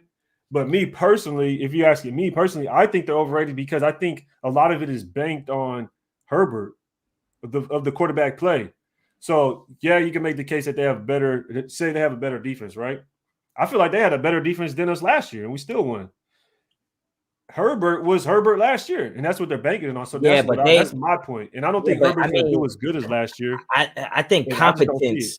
I think they lost games based on competence. Like I think coaching went a long way to me, man. I think they had a lot of bad situations with coaching, whether it be time management, why are they throwing the ball when they should be running it, why are they running when they should be throwing it, why are they kicking the field goal when they should be going for it. I think a lot of things came down to their head coach was bad last year, and if he wasn't, he'd still be there. So I just feel like that when you add a better coach who has a better hold on what it takes to win in the NFL, or at least let your players decide the wins and losses and not you trying to outsmart everybody, or your lack of experience. If you're a defensive guy, you don't really know how to run your offense. Then I just feel like they've taken steps forward. They took no steps back. So if you take a team that was good last year and they take all steps forward in the offseason, I'm not mad at anybody that rates them better than they were last year. So is it more that you think they're overrated, or do you think we're just underrated and that makes you look at them differently? So I don't know. I think on paper they're rightly rated. I think they have a great chance to be in the mix for winning the division. I don't see why anything's wrong with that. So that's just me. I don't know why everybody thinks Herbert's going to take a step back. But I think what you said, that they're overrated and that we're underrated. I think we're underrated and that. But does that make them overrated just because we're underrated? No, I think both. Yeah, that's what I'm saying. I think that they are overrated and that we are underrated. I'm not saying they're overrated because we're underrated. No, I'm not. The two don't have anything to do with each other. It's not exclusive. I got you. Yeah. So I think a lot of it's just based on Justin Herbert. That's my thing. I watched Herbert last year, and he couldn't. To me personally, I feel like Justin Herbert would fold late in the game. He couldn't close the game. That's just personally what I think of Justin Herbert. He's good. He could sling the ball, all this down the third. But I know for sure he threw an interception when we were playing them and Mariota came in. Herbert threw it. No, Herbert didn't throw an interception. I think something weird happened. Herbert literally won in the game, though.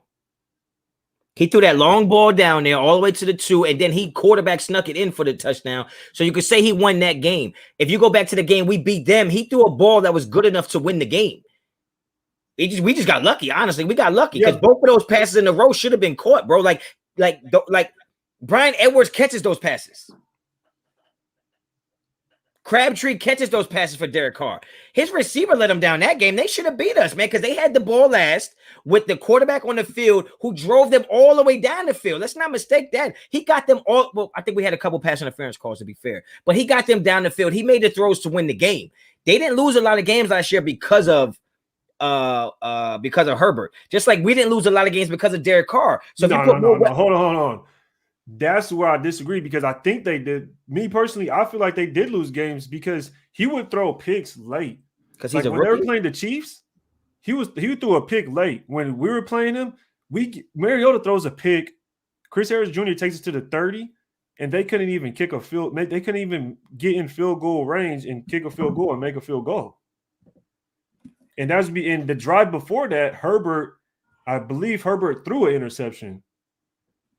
So I think with Herbert, a lot of games he just couldn't. He had flashes. He really did have flashes. He looked like a good quarterback. But I feel like with the fans coming back, new regime, everything like that, and the fact that last year he didn't really show that he could close, like legitimately close. I understand that they didn't. I understand. Okay, he dropped the ball. Isaiah Johnson pulled the ball out. Whatever the dude dropped it, right?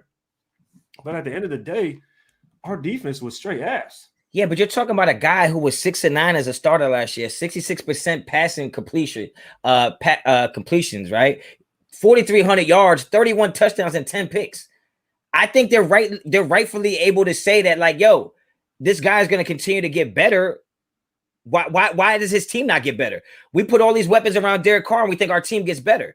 So why does Justin Herbert not get the same benefit that he was good last year? His team around him got better, but yet his team's going to be worse. I don't know. I don't know who's saying they're going to win anything. I can see at 17 games. Could I see the Chargers winning 12 games? Yes. I can see the Chargers winning 12 games. Why not? I don't know. We're going to see this year. Some people say a sophomore slump. Some people say he's going to excel. We're going to find out, though. But the only thing that we know for sure is he's in our division, and we're going to have to deal with him for a long time from what it looks like. Mike Nizer back with a super chat. Yo, appreciate it. New running joke should be yo Raid. I ain't seen him. 160 of a year. That's hilarious. Yo, that's hilarious. Yeah. Y'all ain't gonna let this shit go on. That's hilarious. Y'all ain't gonna let this shit go on. Yeah, so we got about a 10th of an hour left, and yo, that shit sounds crazy. Y'all here capping. That's the thing to have a new head coach. He's never been a head coach before. That's the thing. You don't really know. He could excel. I mean, McVay, he was young dude, and he doesn't look like a bad coach. You know what I mean? Didn't the Browns get a new coach last year? Yep.